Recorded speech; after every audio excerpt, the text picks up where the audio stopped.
Muy buenas noches a todos. Un gusto estar como siempre con ustedes. El día de hoy con el módulo 4 de este diplomado de climaterio que lo organiza el Comité de Climaterio de FLASOC. Le vamos a dar la palabra a la doctora Miriam Negrín, que es la coordinadora de este módulo. Adelante, Miriam. Pues bienvenidos a todos. Agradezco mucho su presencia en este módulo que va a ser, esperemos, de mucho interés para todos. En esta ocasión nos toca a la región de México y el Caribe, y entonces tenemos unos ponentes de primera. Quisiera iniciar por presentar al primer ponente. ¿Me dan la opción de compartir pantalla?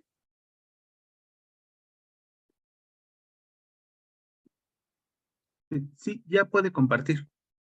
Ya puedo compartir pantalla. Ok, bueno, pues entonces en este módulo 4 nos toca manejo hormonal y no hormonal del climaterio. El primer profesor, el primer ponente es el doctor Jorge Vargas Guzmán. Es egresado de la Universidad Autónoma de Santo Domingo.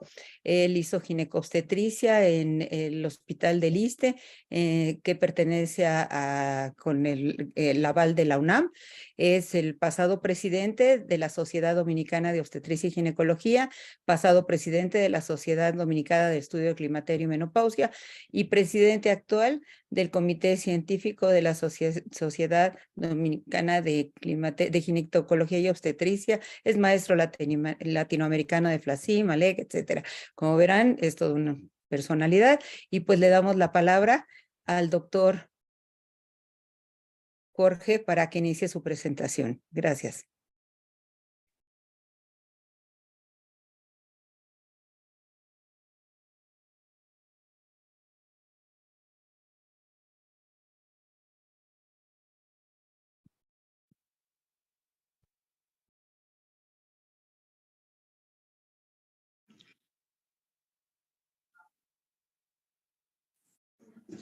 Hola, ¿cómo están? Gracias por la invitación a FLASOC, por este diplomado de climaterio. Para mí es un honor y un saludo para todos desde la República Dominicana. Me pidieron que hablara de un tema sumamente importante que es menopausia, riesgo y beneficio de la terapia hormonal de la menopausia, y nosotros vamos a tratar de cumplir el tiempo que me encargaron.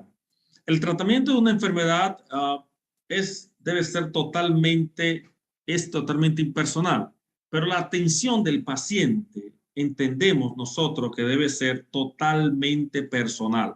Por lo tanto, la atención del climaterio es una etapa maravillosa de la mujer donde todos nosotros debemos tratar al paciente, a la persona, no a los síntomas, no a la enfermedad, y eso viene desde 1927. Desglosar nuestro temario del día de hoy con todos ustedes. Voy a tratar de no repetirlo para hacerlo más rápidamente posible con ustedes y poder abarcar los temas que me interesan compartir con todos ustedes. Los ovarios, esta observación Farman la hizo en 1887. Los ovarios, después de muchos años, no son capaces de retirarse a una vejez elegante. Se vuelven irritables, transmiten irritabilidad, alteración de los ganglios abdominales y a su vez transmiten lo que es un proceso a nivel cerebral en los tejidos con un nerviosismo extremo o un verdadero arranque de locura. Esto viene, mis queridos amigos, desde 1887, donde el cese de la función ovárica se puede traducir en cambios en la calidad de vida de la mujer, desde arranque de locura, desde cambios importantes, pero cambios importantes a nivel de lo que es la economía femenina de nuestro paciente. Esto tiene muchísimos años, tiene 2 siglos, y aún estamos viendo lo que ha pasado con la menopausia. Pero ¿qué ha pasado a lo largo con lo que es la menopausia en nuestros pacientes y el tratamiento hormonal? Todos nosotros conocemos el cambio a nivel mundial que sucedió con el estudio WHI. En el 2002 se cambió el uso de la terapia hormonal de la menopausia con este advenimiento de este estudio. Y todos nosotros sabemos, como vemos aquí perfectamente, que en ese estudio del WHI vimos como eventos cardiovasculares eran nocivos para las pacientes desde infarto de miocardio, accidente cardiovascular y tromboembolismo. Y a igual aparición de cambios de cáncer de mama en los pacientes. Sin embargo, este estudio nos tradujo a todos nosotros que había protección a nivel endometrial, protección a nivel intestinal y protección del índice de fractura de nuestros pacientes. Y esto, cuando el estudio WHI fue estudiado posteriormente, a lo largo de muchos años, se ha visto de muchos meses y muchas semanas de estudio, se ha visto que las características de las muestras no eran las mejores. 75% de esas chicas que fueron introducidas al estudio usaban terapia hormonal anteriormente. Y más del 63% de esas chicas tenían una edad no apta para iniciar una terapia hormonal de la menopausia, como vamos a ver nosotros más adelante. Y esto, mis amigos, vimos en comparación con placebo, cómo habían cambios significativos en la aparición, como dijimos anteriormente, de cáncer de mama, de accidente cerebrovascular y de eventos cardiovasculares. Sin embargo, no había un efecto importante de diferencia en el placebo y la terapia hormonal en riesgo de muerte de nuestros pacientes. Obviamente, por el advenimiento de este estudio, el índice de fractura, el índice de alteración endometrial y de colon, hubo una mejoría significativa en nuestros pacientes. Esto llevó a más de 1.500 estudios indexados al día de hoy y se siguen haciendo investigaciones, se siguen haciendo cambios, investigación importante y el cambio de ese paradigma nocivo que hubo a lo largo de todos los años. Como pudimos ver nosotros en este estudio del 2015, en la revista Lancet se vio perfectamente cómo la tendencia del uso de la terapia hormonal en los Estados Unidos y en el Reino Unido disminuyó significativamente después de este estudio del WHI. Un estudio que obviamente cambió el paradigma y cuando vimos este estudio que salió publicado en el 2014 en Maturitas, varios años después de la aparición del WHI, el consumo a nivel europeo, la disminución estrepitosa, como vemos acá en sus pantallas, disminuyó en todos los países de Europa el uso de la terapia hormonal reemplazo.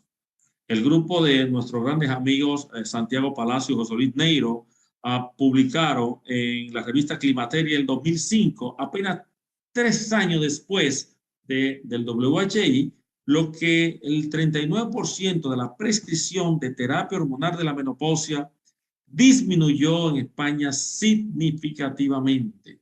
Y esto, a lo largo de los años, ha sido muy difícil cambiar ese péndulo de disminución del uso de la terapia hormonal de nuestros pacientes. No solamente se vio en ello, en nuestra especialidad, se vio en otras especialidades, cuando vimos que a raíz de este estudio publicado el 17 de julio del 2002, específicamente, hubo un cambio significativo en la prescripción de los medicamentos en pacientes con trastornos emocionales. Pasamos bruscamente de medicalizar la vida a psiquiatrizar los sentimientos. Y por lo tanto, nuestras pacientes a lo largo de toda la faz de la Tierra, específicamente en nuestra Latinoamérica, sufrió los embates de la disminución de la prescripción de la terapia hormonal de la menopausia y por lo tanto de cambios importantes en ello porque fue satanizada con riesgos trascendentales. Pero vamos a ver, queridos amigos, los beneficios y los riesgos que tiene la terapia hormonal en diferente economía de nuestras pacientes. Para ser respetuoso del tiempo, no lo voy a tratar todo, pero me voy a circunscribir a hablar de cerebro, de corazón, de aspecto genital y de hueso, y rápidamente dar unas pinceladas, como hemos visto, a los riesgos vasculares, cáncer de mama y endometrio que puede haber en nuestras pacientes. ¿Qué ha pasado a nivel del efecto emocional de nuestras chicas? Hemos visto que en varios estudios importantes, el inicio de la terapia hormonal temprana en la menopausia, antes de pasar 10 años, llámese, desde la menopausia, que es un momento, que es cuando hay el cese de la menstruación, en ese transcurrir de esos primeros 10 años, hay una disminución importante de los riesgos de enfermedad de Alzheimer. Como ven, la IMSS, la NAMS y las diferentes escuelas o asociaciones internacionales hablan efectivamente que puede reducir hasta un 30% a nuestras chicas en esas pacientes cuando se da la terapia hormonal de la menopausia en esos primeros 10 años, en esa ventana de oportunidad, como se ha hablado en los últimos tiempos, para mejoría significativa a nivel emocional de nuestras pacientes. ¿Qué pasa a nivel urogenital? Esos cambios trascendentales que tienen nuestras chicas con esa atrofia vaginal, con ese dolor a las relaciones, con esa incontinencia urinaria, con ese cambio de estilo de vida y calidad de vida de nuestras pacientes, nosotros perfectamente podemos ver que tenemos que la IMSS, la NAMS, hablan que específicamente, me voy a circunscribir a ellas dos, hablan que tratamientos locales pueden mejorar efectivamente la calidad de vida con un beneficio extraordinario. Dosis bajas, inefectiva y segura, podemos hablar de hormonas, de estriol de ultra baja dosis, muy buen documentado en varios estudios, el osmofeno, la DEA y alternativa que se está hablando hoy en día, como que no tienen nada que ver con terapia hormonal, como son el uso de láser, CO2 o el HIFU, con excelentes resultados en la calidad de vida de nuestras pacientes.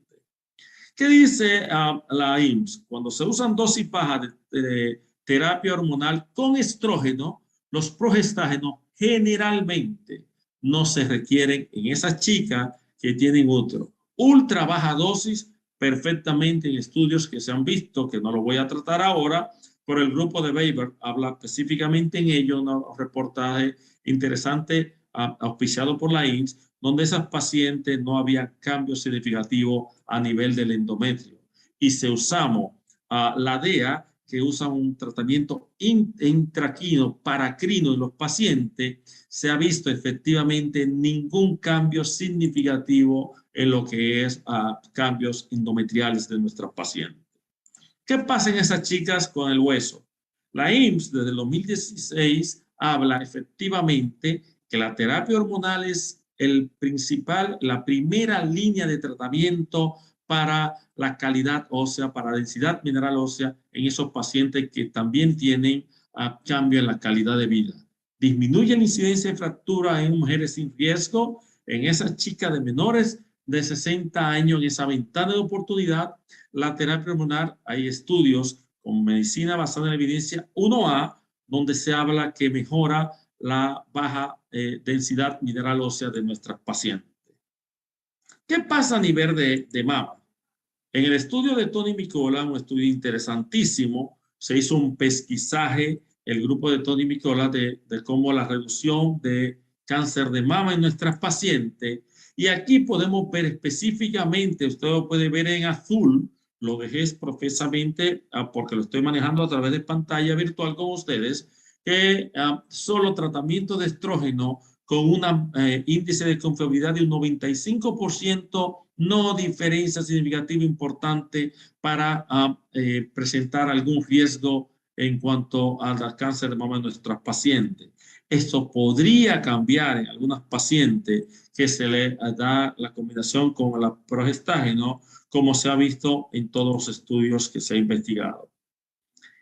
Cuando hay esa combinación del famoso estudio de WHI, la combinación de estrógeno equino conjugado más medrosa y progesterona con estrógeno más progestina, puede haber un aumento significativo en la aparición de cáncer de mama en nuestras pacientes. Pero fíjense ustedes, cuando solamente se da estrógeno a los pacientes, estas pacientes tienen una disminución en la incidencia de cáncer de mama. Por lo tanto, los beneficios se han documentado en esas pacientes que no necesitan usar la contraposición, la protección endometrial de la progestina, porque la chica no tiene útero, los beneficios son maravillosos y se han documentado ampliamente. ¿Qué pasa en la percepción de la mujer de muerte de cáncer?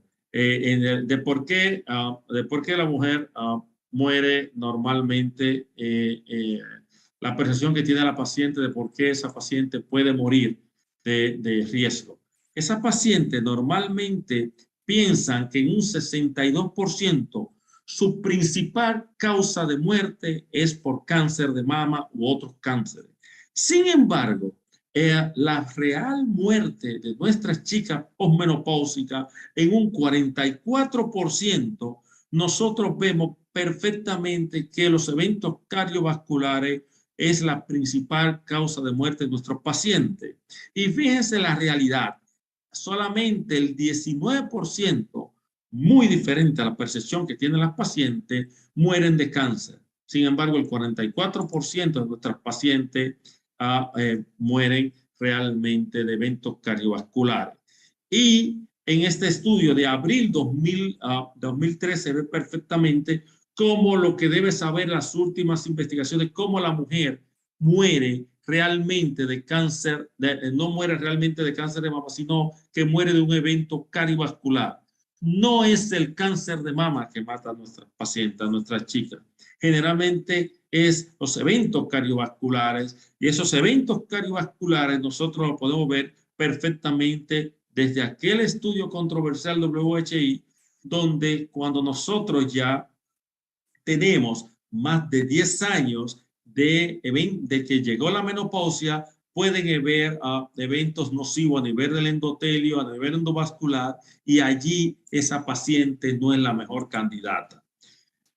Cuando vemos a esos pacientes que pueden tener lesiones de endotelial, pueden estar agregados con el colesterol LDL, con la homocisteína, el tabaquismo y la edad avanzada.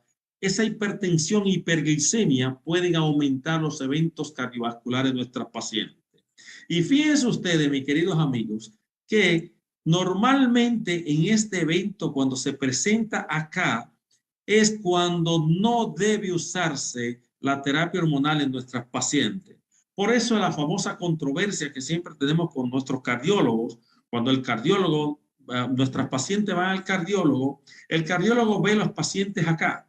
Normalmente cuando ya han transcurrido unos 8, unos 10, unos 12 años de la menopausia y la paciente ya tiene un problema cardiovascular, es hipertensa o tiene problemas de hipercolesterolemia, y allí el cardiólogo le dice a nuestra paciente, no use la terapia hormonal porque te va a hacer daño.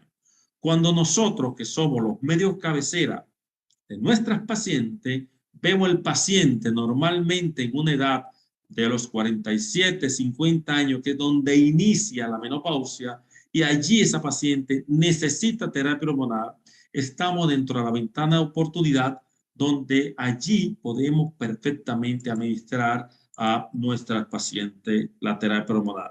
Y este estudio de Tony Micola, donde estudió alrededor de 500,000 mujeres, y allí se ve perfectamente donde el riesgo cardiovascular puede aumentar hasta un 50% relacionado con la exposición en esas pacientes que tienen más de 10 años después de la menopausia, y esas pacientes, esos riesgos aumentan. Sin embargo, cuando utilizamos, como se ve perfectamente en el estudio, cuando iniciamos esos primeros años de la menopausia, posmenopausia, la paciente va a tener disminución de riesgos cardiovasculares trascendentales, sabiendo que la menopausia precoz juega un papel totalmente diferente a esa menopausia natural de nuestros pacientes. Pero esas chicas que tienen síndrome metabólico, que tienen alteración de obesidad, que tienen alteración del colesterol, de triglicéridos, trastorno hipertensivo y glicemia alterada, esas pacientes pueden tener riesgos elevados.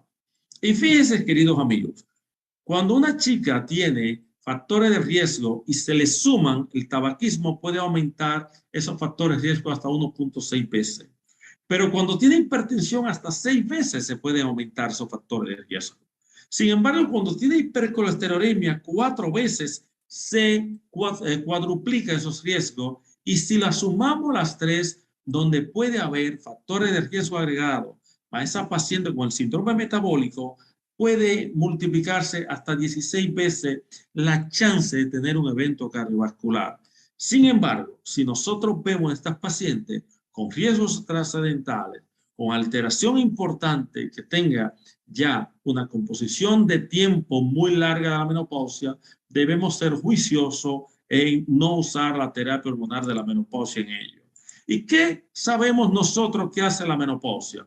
Cambia totalmente lo que es el proceso de la dihidrotestosterona, el estradiol y la testosterona, con cambios trascendentales a partir de ese proceso de la menopausia en esos cambios de nuestras pacientes. Y fíjense cómo los riesgos de diabetes aumentan significativamente después de la menopausia.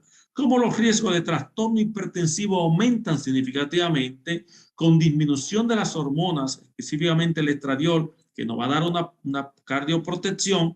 Esas pacientes pasan a un plano de alto riesgo en ello, que es lo que no queremos. Y vemos cómo la mortalidad por evento cardiovascular, a medida que pasan los años, la mujer, cuando pasa la menopausia, cuando la mujer pasa a más de esos 10 años, los riesgos de eventos por eventos cardiovasculares de mortalidad aumentan significativamente en nuestras pacientes. Igual vemos en la menopausia precoz, esas chicas que a los 35 años tienen 36 años, por la razón que ustedes quieran, que no voy a entrar en detalle en estos momentos, esa chica va a tener cambios trascendentales. ¿Y qué pasa con los eventos cardiovasculares? Las hormonas, según la NAMS y según la IMSS, es una ventana de oportunidad. Nosotros vemos cómo reduce los riesgos de eventos cardiovasculares si iniciamos la terapia hormonal en chicas de menores de 60 años, en esos primeros 10 años de iniciado la menopausia, porque sabemos que en la menopausia hay cambios trascendentales a nivel de perfil lipídico y cambios fundamentales en la presión sistólica y presión diastólica de nuestros pacientes. Pero ¿qué hacen los efectos beneficiosos del estrógeno en nuestras chicas? Rápidamente, de inicio, aumentan la dilatación, aumentan la sintetasa del óxido nítrico y por lo tanto tiene un evento protector endovascular de nuestras pacientes, y a medida que pasan los tiempos del uso del tratamiento, vemos la disminución de la aterosclerosis. Y acuérdense, queridos amigos, cuando vimos el momento ideal de iniciar la terapia hormonal donde no se ha formado esa placa de ateroma en nuestras pacientes, también mejora la injuria vascular y tiene una alta protección sobre el endotelio vascular de nuestros pacientes. Sabemos riesgos relativos de los eventos cardiovasculares en la posmenopáusica en cardiopatías tratadas con terapia hormonal, y vemos cómo disminuye significativamente esos primeros años, esos primeros meses, y cómo aumenta significativamente después de 4 o 5 años de uso. Por eso la terapia hormonal, menor tiempo posible, dependiendo la calidad de vida del paciente, es lo ideal. Y el grupo de Hodis hizo un metaanálisis, se lo voy a traducir para hacerlo mejor, que la terapia de estradiol oral se asoció con menor progresión de aterosclerosis subclínica en esos pacientes en los primeros 6 años de uso después de la menopausia. Y el estradiol no tuvo ningún efecto significativo sobre la medida de la trastorno hipertensivo cardíaco y la aparición de aterosclerosis, incluso en la posmenopáusica per se en nuestros pacientes, pero sí en mejorar la progresión de esa aterosclerosis en los pacientes. Para ser respetuoso del tiempo, ¿qué está sucediendo últimamente con los riesgos cardiovasculares y la terapia hormonal de nuestros pacientes? Y vemos nosotros los diferentes estudios que ha habido en la American Menopause Society, cómo se le da un énfasis importante a la menopausia precoz en nuestros pacientes, y todo paciente se recomienda terapia al menor de la menopausia y mujeres con menopausia precoz hasta la edad promedio que debe aparecer la menopausia, que son esos 51 años promedio estandarizado. Y se le da un tratamiento allí, obviamente revalorizando, reevaluando a los pacientes periódicamente para evitar riesgos posteriores. Igual, la posición de la NAMS en nuestros pacientes, la posición del International Menopause Society, se está hablando hoy en día que en mujeres con insuficiencia ovárica prematura se recomienda la terapia hormonal de la menopausia sistémica hasta la edad promedio de la menopausia. La dosis y duración de la terapia deben ser coherentes con los objetivos de mejorar la calidad de vida de nuestros pacientes. El estrógeno como agente sistémico único es apropiado en mujeres sin útero y de lo contrario tenemos que hacer una protección endometrial de nuestras chicas. La terapia hormonal es el tratamiento más eficaz para los síntomas menopáusicos de moderado a grave y más beneficioso en nuestras pacientes ante los 60 años, dentro de 10 años posterior a la menopausia, en esa ventana de oportunidad que tanto hemos hablado. Los eventos cardiovasculares, los datos observacionales brindan pruebas sólidas que la terapia hormonal con dosis estándar de estrógeno solo reduce la enfermedad cardiovascular y la mortalidad por ella en esa ventana de oportunidad. Los datos hoy en día sobre la terapia con estrógeno y progestágeno es una muestra de tendencia similar, con menos precisión, pero que nosotros debemos verificar y reevaluar a nuestros pacientes en ello. Siempre en el momento adecuado, la terapia hormonal es ideal para evitar eventos cardiovasculares en nuestros pacientes. ¿Qué dice Cochrane? 19 ensayos controlados con unas 40.000 mujeres, la mayoría pacientes estadounidenses, vieron que el efecto beneficioso observado en la supervivencia y la cardiopatía coronaria en el grupo que comenzó con un tratamiento antes de los 10 años de la menopausia, se obtuvo 5 ensayos realizados en poblaciones de prevención primaria con un seguimiento extenso hasta de 10 años, con mejoría significativa de eventos cardiovasculares en esos pacientes. Y hoy en día, fíjense ustedes, en la publicación en Maturita de mayo de 2023, se habla que en general la terapia hormonal de la menopausia parece proporcionar una mejor relación de beneficio si se inicia más cerca del inicio de la menopausia. Mejora significativamente a corto plazo, durante corto plazo, es decir, con una ventana de tratamiento de unos 5 años. Según los hallazgos de esta revisión, los estudios futuros podrían ser de gran impacto sobre diferentes combinaciones de estrógeno. La terapia hormonal de la menopausia bioidéntica, es decir, estradiol y estrógeno equino conjugado y progestágeno, medroxyprogesterona o progestágenos sintéticos. La ideal es la progesterona micronizada y que es la más similar a la natural. Es el riesgo de enfermedades no transmisibles mediante la comparación de los efectos de la terapia hormonal bioidéntica en mujeres antes y después del inicio de los 10 años de la menopausia. Quiere decir que los estudios hoy en día de larga observación se han visto cómo mejora significativamente la terapia hormonal de la menopausia, los eventos cardiovasculares con efectos mucho más beneficiosos que riesgo y por lo tanto el péndulo de que estaba antes muy en contra de nuestra terapia, ese péndulo ha vuelto a la realidad de nuestras pacientes. Publio Terencio dice, la verdadera sabiduría consiste en no ver lo que está inmediatamente ante nuestros ojos, sino en prever lo que va a ocurrir con nuestras pacientes. Es lo más ideal, prever lo que va a ocurrir con ella y mejorar la verdadera calidad de vida de nuestras pacientes. Muchísimas gracias por su atención y estoy presto a preguntas o comentarios de todos ustedes. Gracias. Agradecemos mucho al doctor Vargas su excelente presentación. Estamos teniendo un tema, ya vi lo que están poniendo en el chat con respecto a la barra de herramientas. No está permitiendo el sistema ocultarla. Entonces, pues aquí algunos quieren que se quite de arriba, otros que se quite de abajo, y bueno, van a intentar ocultarla, pero si no lo logramos, pues ahora sí me gustaría que opinaran qué prefieren, que esté arriba o esté abajo. Vamos a la siguiente presentación, el doctor Rafael Bedoya.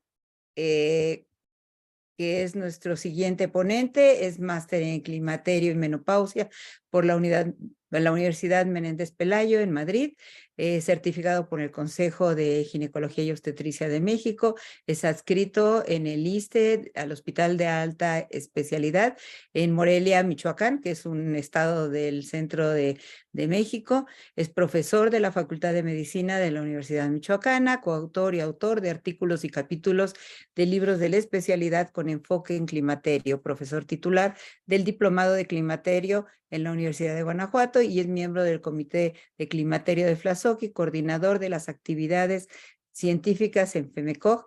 Le damos la bienvenida, te agradecemos mucho la presentación y empezaremos con esto.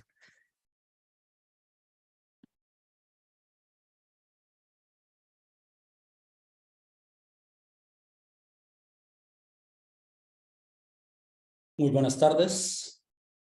Quiero agradecer a la doctora Miriam Negrín por su invitación y al doctor Álvaro Ramuspe para participar con ustedes hoy con el tema uso de andrógenos en el climaterio.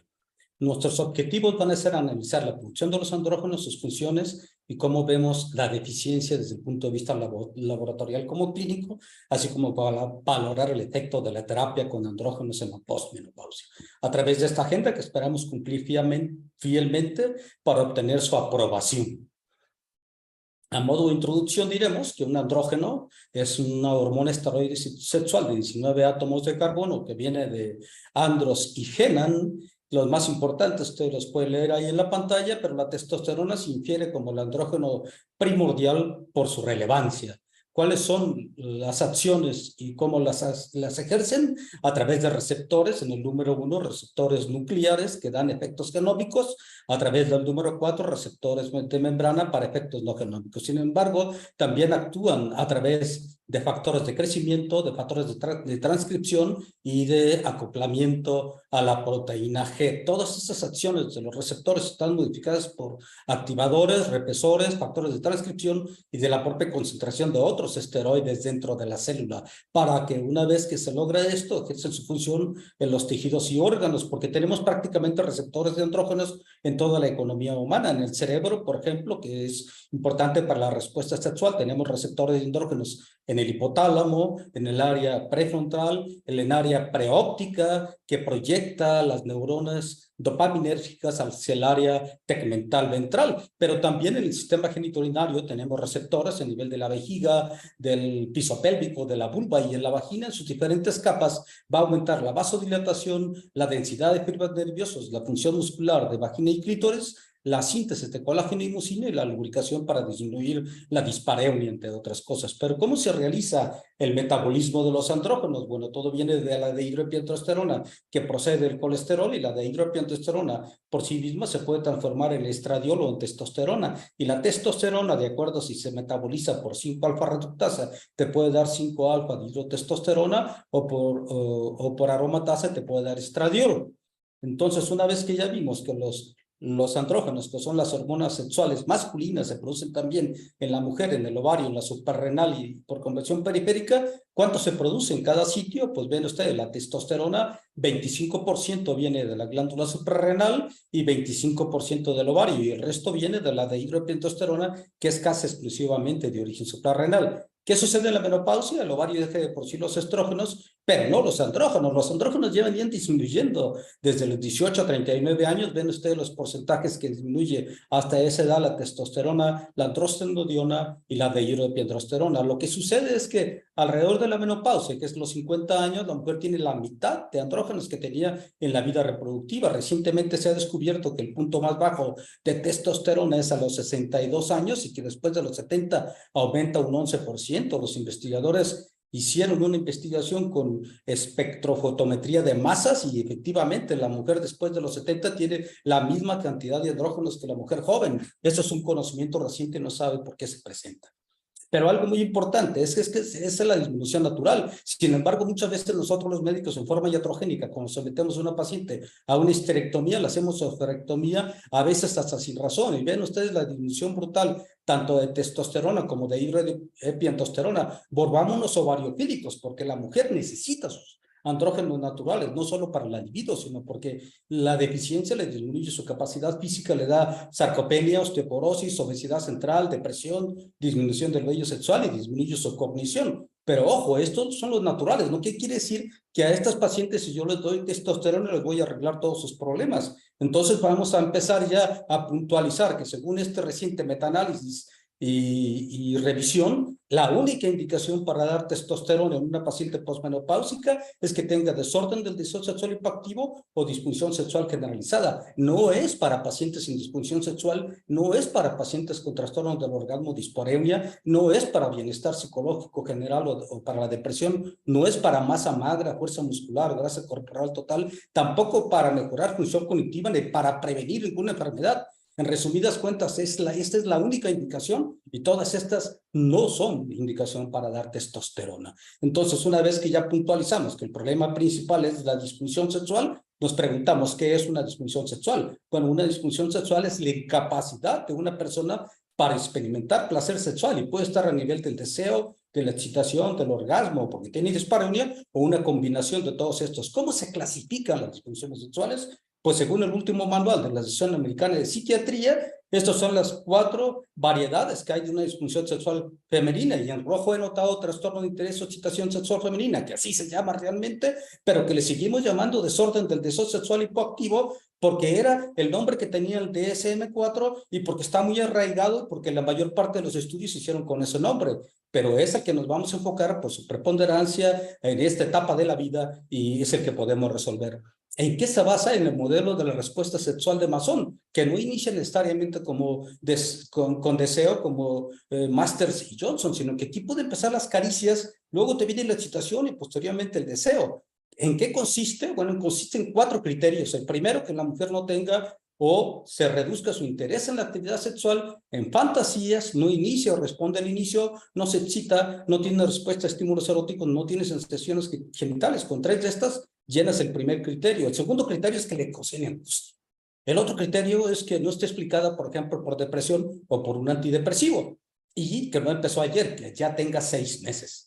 ¿Qué prevalencia tiene el desorden del deseo sexual hipoactivo? Pues vean ustedes, en rojo tiene un pico en la edad media de la mujer, que es en la edad del grupo etario que estamos hablando, alrededor del 33%.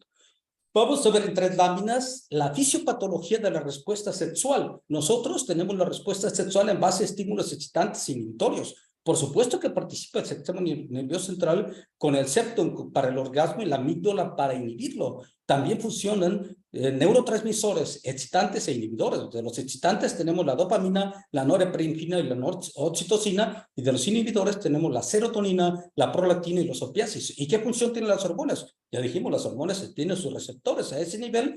Bueno, pues interactúan con los neurotransmisores en el sistema nervioso central. Pero no solo participa el sistema nervioso central, también participa el sistema nervioso autónomo en un porcentaje muy importante, porque el sistema parasimpático te va a dar la vasodilatación para que tengas erección y lubricación, y el sistema simpático te va a dar la contracción para que tengas eyaculación y orgasmo. La segunda y penúltima lámina es a qué nivel actúa uno por cada uno, porque la testosterona actúa a nivel del deseo y el estrógeno a nivel de la excitación. La dopamina a nivel de ambos, pero tiene que haber un freno, porque si no la mujer estaría ante un escenario multiorgásmico constante, y para eso tenemos a la serotonina y a los opioides, entre otros. Y la última lámina es esta, donde ya sea que disminuyan los factores excitatorios, donde entra la testosterona, o que aumenten los inhibitorios, donde entra la serotonina, pues estamos ante un trastorno de interés o excitación sexual femenina. Pero esto obedece a un modelo biopsicosocial, donde no solamente participan estos factores biológicos de los andrógenos junto con los estrógenos, sino importante, el síndrome genitourinario, antidepresivos o depresión, desde el punto de vista psicológico, muchos factores, cómo fue su historia de sexo anterior, si sufrió trauma, si tiene identidad de género, y desde el punto de vista social, empezando porque tenga un compañero y si lo tiene, si no tiene discordia con ese compañero, o incluso culturas o creencias religiosas. ¿Cuáles son los 3 más importantes de acuerdo a este estudio Melbourne?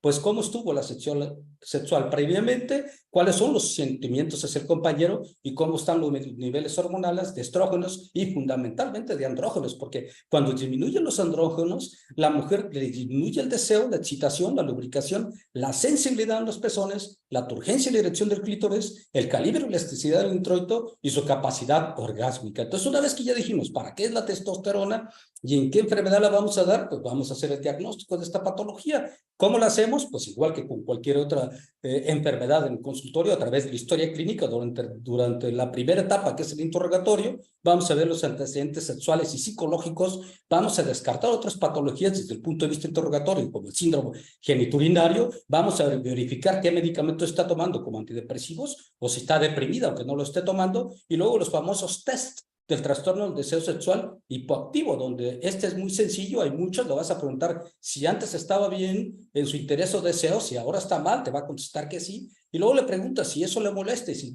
le gustaría que mejorara, te va a contestar que sí, y si tú descartas la lista inferior, estás ante un trastorno de interés o excitación sexual femenina.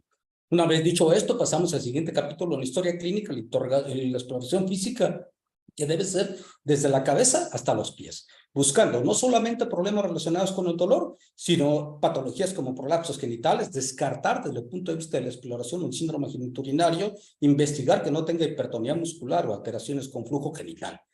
Un punto álgido es ¿debemos o no debemos medir la testosterona? Porque es infinitamente menos que en el hombre. Y además tenemos testosterona libre, solamente 1 o 2%, que no está unida a albúmina ni a globulina. Pues la respuesta sí debemos medir testosterona, pero testosterona total. Y para esto, como no todos los laboratorios tienen estandarizados sus mediciones, tienen que preguntar a su laboratorio qué rango se está tomando. Sin embargo, no podemos buscar niveles bajos para diagnosticar que una paciente tiene disfunción sexual. No hay un punto específico tampoco en donde nosotros tengamos que llegar con el tratamiento. Entonces, las dos razones para medir, si debemos medir testosterona, es excluir a las mujeres que ya de base tienen valores altos de andrógenos y sobre todo para monitorear a las pacientes que les estamos dando para no llegar a niveles suprafisiológicos de lo que tenía la etapa premenopáusica, porque no hay un diagnóstico bioquímico de síndrome de deficiencia androgénica. Ahora bien, el capítulo más importante es el tratamiento, en la segunda mitad de la charla. Las disfunciones sexuales se tienen que abordar con un asesoramiento psicosexual, porque el tratamiento farmacológico es para las que no responden a eso o para usarlo además de eso. ¿Qué opciones tenemos? Bueno, la testosterona precisamente, y aquí vemos los posicionamientos de la Endocrine Society y de la North American Menopause Society. La única indicación para dar testosterona en paciente postmenopáusica con desorden del deseo sexual hipoactivo, en un modelo biopsicosocial, siempre tratar el síndrome genitourinario midiendo las concentraciones de testosterona total en sangre.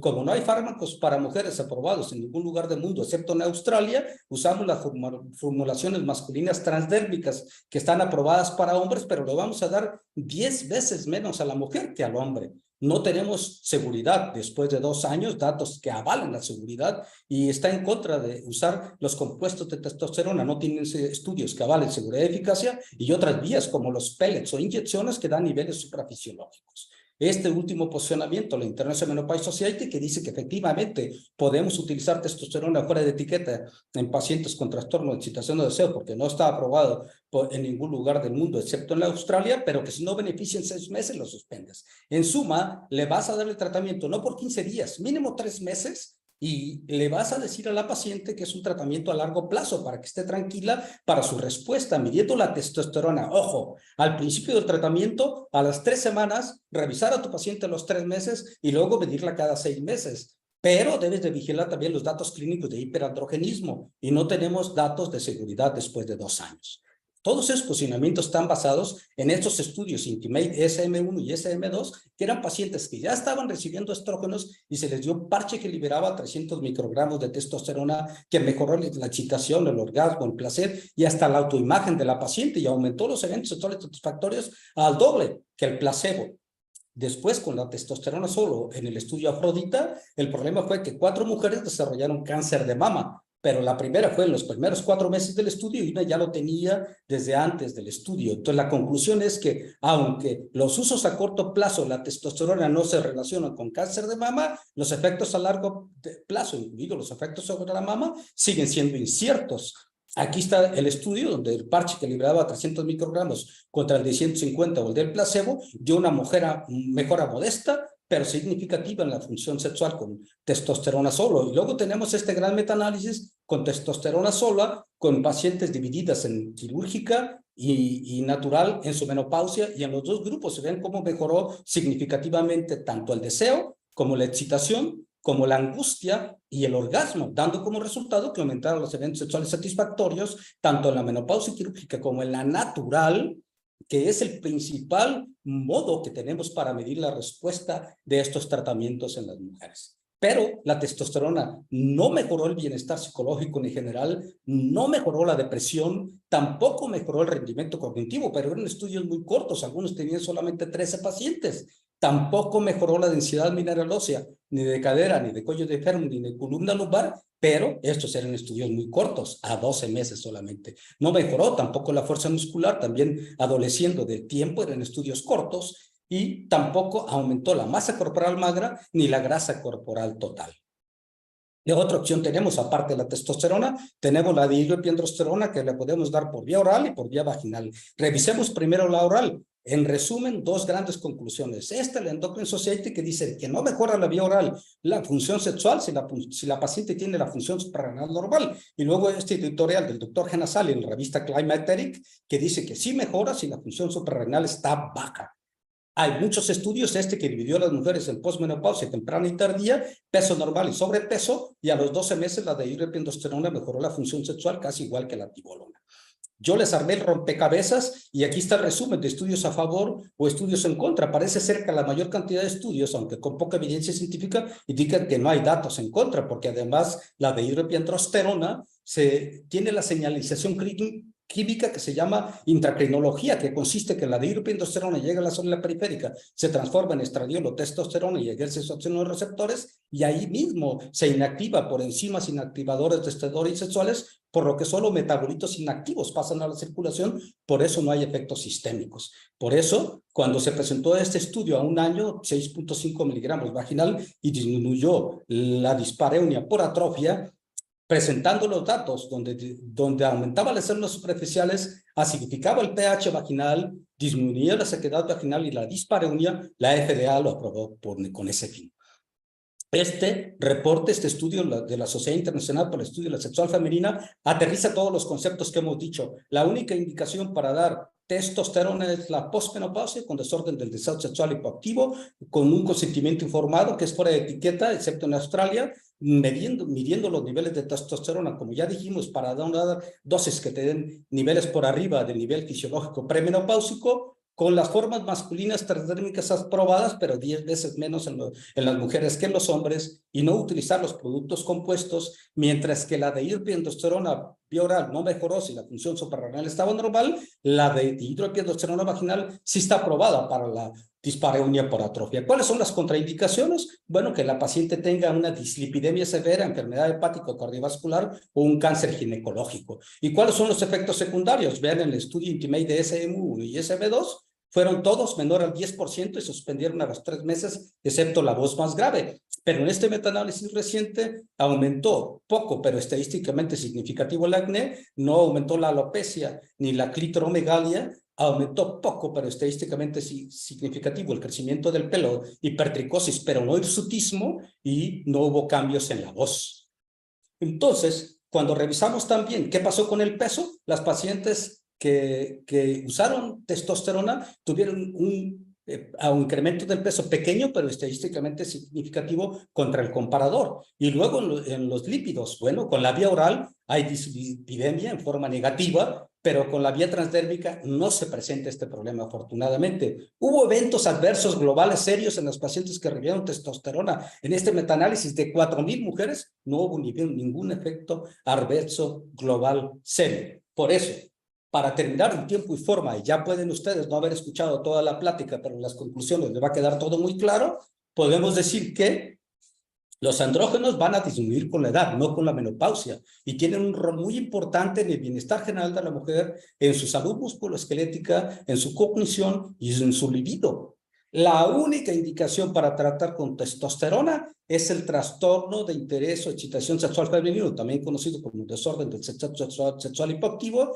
Se presenta en un 33% en la vida media de la mujer, es multifactorial y en esos factores influye también la disminución de andrógenos, y la dihidroepiandrosterona vaginal está aprobada para la dispareunia por atrofia 6.5 miligramos diarios vaginal por un año. El tratamiento androgénico no es para mejorar el bienestar general, la depresión, la cognición, prevenir pérdida ósea o sarcopenia en la posmenopausia, pero faltan estudios porque pareciera ser que en estos últimos pudiera mejorar si tuvieran mayor cantidad de pacientes y a mayor plazo en cognición y salud musculoesquelética. Y por último, dar la testosterona transdérmica con las formas masculinas aprobadas 10 veces menos en las mujeres que el hombre. Medir la testosterona basal. Después, a las 3 semanas, revisar a tu paciente a los 3 meses y luego medir la testosterona siempre total cada 6 meses, preguntando a tu laboratorio cuáles son las cifras que ellos manejan, sus parámetros. Si estás por arriba del percentil 50 del límite superior, tienes que bajar la dosis. Si no hay beneficio en 6 meses, la suspendes y hay que revisar clínicamente a la paciente cada vez para ver si no tiene datos clínicos de exceso de andrógenos. Yo quiero agradecerles su atención, recordándolo con nuestro gran poeta Octavio Paz, que en todo encuentro erótico hay un personaje invisible y siempre activo, la imaginación. Es cuanto. Agradecemos mucho la presentación del doctor Bedoya, una excelente presentación. Vamos a continuar con las presentaciones. Toca el turno al doctor Gumersindo Vázquez. Al final vamos a tener la sesión de preguntas, así es que los invito a que vayan poniendo sus preguntas en el chat para que de esa manera podamos darle velocidad a la interacción y podamos sacar más preguntas de las que no se queden con dudas después de estas presentaciones, dado que probablemente, dado lo extenso del tema y lo reducido del tiempo de las presentaciones, probablemente van a surgir muchos cuestionamientos. Bueno, pues el doctor Gumersindo Gaspar Vázquez Castillo es médico ginecobstetra, egresado del Seguro Social y de la Facultad de Medicina de Yucatán. Yucatán, como seguramente todos ustedes lo saben, es un estado de la República Mexicana del Sur. Tiene la subespecialidad de ginecología endocrina en el Seguro Social y maestría en bioética de la Universidad de Anáhuac, profesor asociado del Consejo Mexicano de Ginecología y Obstetricia, expresidente de COMEC, expresidente del Colegio de Obstetricia de Yucatán, presidente del Comité de Ética de un hospital que es Star Médica en Mérida, docente de diferentes universidades en la Federación Mexicana de Ginecología y Obstetricia, excoordinador académico de la 7ª región de FMCOG y actualmente es director de la 7ª región de la Federación Mexicana de Ginecología y Obstetricia. Pues le damos la palabra, Gumersindo. Muchas gracias, buenas noches. Permítanme compartirles mi pantalla. ¿Me autorizan, por favor?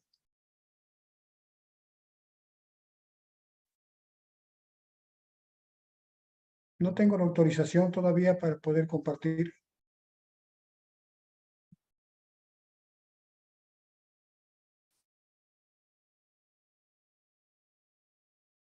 Sí puede compartir, doctor.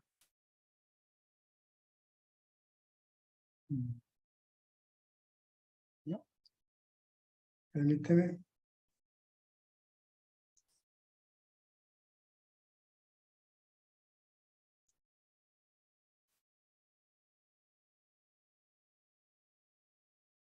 ¿Se alcanza a ver la presentación? Bueno. Sí, ahí se ve. Bueno, pues muchas gracias. Pues bueno, muchísimas gracias por la invitación. Me siento muy contento de estar acá. Y pues bueno, muy agradecido con el comité organizador de este magnífico diplomado en climaterio, por la Federación Latinoamericana y pues por supuesto la invitación de la doctora Miriam Negrín, amiga y maestra, pero particularmente por haberme asignado este tema. el climaterio y las circunstancias que en torno a él se presentan, pues representan un desafío más que diagnóstico terapéutico. Y pues bueno, la pregunta sería, ¿qué hacer cuando no se puede dar una terapia hormonal, que es básicamente lo estandarizado? Y pues para eso tenemos las terapias hormonales, no hormonales o las alternativas terapéuticas, y es el tema que me hicieron el favor de asignarme. Ya me presentaron, soy el doctor Gumersindo Vázquez, y pues bueno, no hay ningún conflicto de interés en esta charla. Terapias alternativas. En el proceso de que se pierde la salud, caemos en la enfermedad y buscamos a una salud, hay una serie de terapias que llamaremos convencionales, que son las estandarizadas, las aceptadas a nivel internacional y que tienen estudios que las sustentan, que han verificado sus riesgos, su efectividad, y pues bueno, han sido estudiadas y aceptadas por la comunidad internacional. Paralelo al manejo de estas circunstancias, tenemos terapias que complementan estas terapias convencionales, serán terapias complementarias. Y pues la pregunta es, ¿qué hacer cuando no se pueden dar, cuando se quieren recibir estas terapias estandarizadas y aceptadas, sustentadas? Pues bueno, tendremos las terapias alternas, los otros caminos, el cómo llegar a ese buen resultado, pues de pronto usarán vías que buscando el beneficio del paciente, eventualmente podrán tener incluso resultados adversos. Tenemos, por supuesto, magníficamente bien sustentado por muchísimos estudios que las terapias más efectivas, más eficientes para atender los síntomas de climaterio son las terapias hormonales en la menopausia, en que tenemos uno de muchísimos estudios, el estudio Hope de las bajas dosis, que evidencia que tanto los estrógenos solos como en combinación con una progestina van a tener un efecto cierto, certificado, verificado en cuanto al control de los trastornos, en este caso vasomotores, pero también en muchos otros eventos. Cuando nosotros buscamos una solución, pues vamos a tener que sustentarnos de manera cierta en lo que es la práctica de la medicina, y pues esta presentación se sustenta en varios documentos. El más reciente de ellos, que es el que más se destaca, es el posicionamiento que tuvo la North American Menopause Society en el mayo del 2023, hace apenas 2 meses, en el cual presentó cómo manejar no hormonalmente a estas pacientes, y pues bueno, usamos ese artículo, los artículos de 2015 de la misma asociación, de 2022, que habla de las terapias hormonales, pero también acudimos a la IMS y a la FDA como entre otros documentos. Para esta presentación, sustentamos todas nuestras aseveraciones en los niveles de evidencia correspondientes. Mencionaremos que nivel 1, N1, será que en evidencia científica fuerte, sólida, consistente, coherente, verificada. Nivel 2, pues con alguna inconsistencia, alguna limitación. Y nivel 3, únicamente pues obtenida a través del consenso o opinión de expertos, y pondremos en un extremo de cada aseveración el nivel de evidencia. Para hacer más clara la presentación, aquellas prácticas o terapias alternativas no hormonales que estén recomendadas, les agregaremos una letra R en negrita subrayada y una palomita para que se vea muy claro. Y pues bueno, este tema lo dividiremos básicamente en 5 secciones. Primero, los estilos de vida, las técnicas mente-cuerpo, terapias de prescripción, suplementos dietéticos, acupuntura y otros tratamientos. Después de cada una de estas secciones haremos un pequeño resumen y después haremos un resumen final. Tenemos primero a los estilos de vida. Y es que apenas hace unos años nos decían, ¿quieres evitar los trastornos vasomotores en el climaterio y no puedes usar hormonas? Usa ropa holgada, usa ropa fresca, no consumas medicamentos detonantes, picantes, comidas calientes, alcohol, tabaco, café. No, fíjense que no hay una evidencia sólida que demuestre que haciendo esto vamos a disminuir la frecuencia y o intensidad, entre otras cosas, de trastornos vasomotores, síndrome genitourinario en la menopausia y de otras muchas alteraciones que se presentan en esta etapa de vida. No tienen un sustento académico. En cuanto a la actividad física, al deporte, sabemos que el deporte es bueno, de por sí es bueno, pero hay que hablar de deporte a deporte. Tenemos deporte aeróbico, deporte anaeróbico. Habrá que considerar la intensidad, la frecuencia, la duración, el tipo de deporte, la adecuación, las características individuales de cada persona que va a ejercer ese deporte. Como una variante del deporte podemos hablar del yoga. Y pues bueno, aunque es bueno el deporte, en lo general no tiene un sustento que demuestre que sí disminuye los eventos que se presentan en el climaterio. De hecho, muchas veces la práctica intensa de un deporte nos va a causar sofocación, diaforesis, incluso disnea por la intensidad del deporte. No así la dieta, pero no tanto la dieta. La dieta, aunque tiene un bajo nivel de evidencia, es recomendado por la NAMS, pero más que la dieta, les decía, es la proporción corporal, la proporción entre tejido graso y tejido magro, teniendo un índice de masa corporal adecuado. Esto sí se ha demostrado que tiene un beneficio en cuanto a la aparición de los síntomas en la menopausia. Así pues, como resumen de esta etapa, no hay pruebas sólidas de que los cambios en estilo de vida, ponerse ropas claras o de fibras naturales, pues vayan a mejorar los síntomas vasomotores. Tal vez la percepción de ellos, pero no ni la frecuencia ni la intensidad medidos objetivamente. No hay pruebas de que el ejercicio o la yoga, que aunque son buenos para la salud en general, en específico para el climaterio sirva.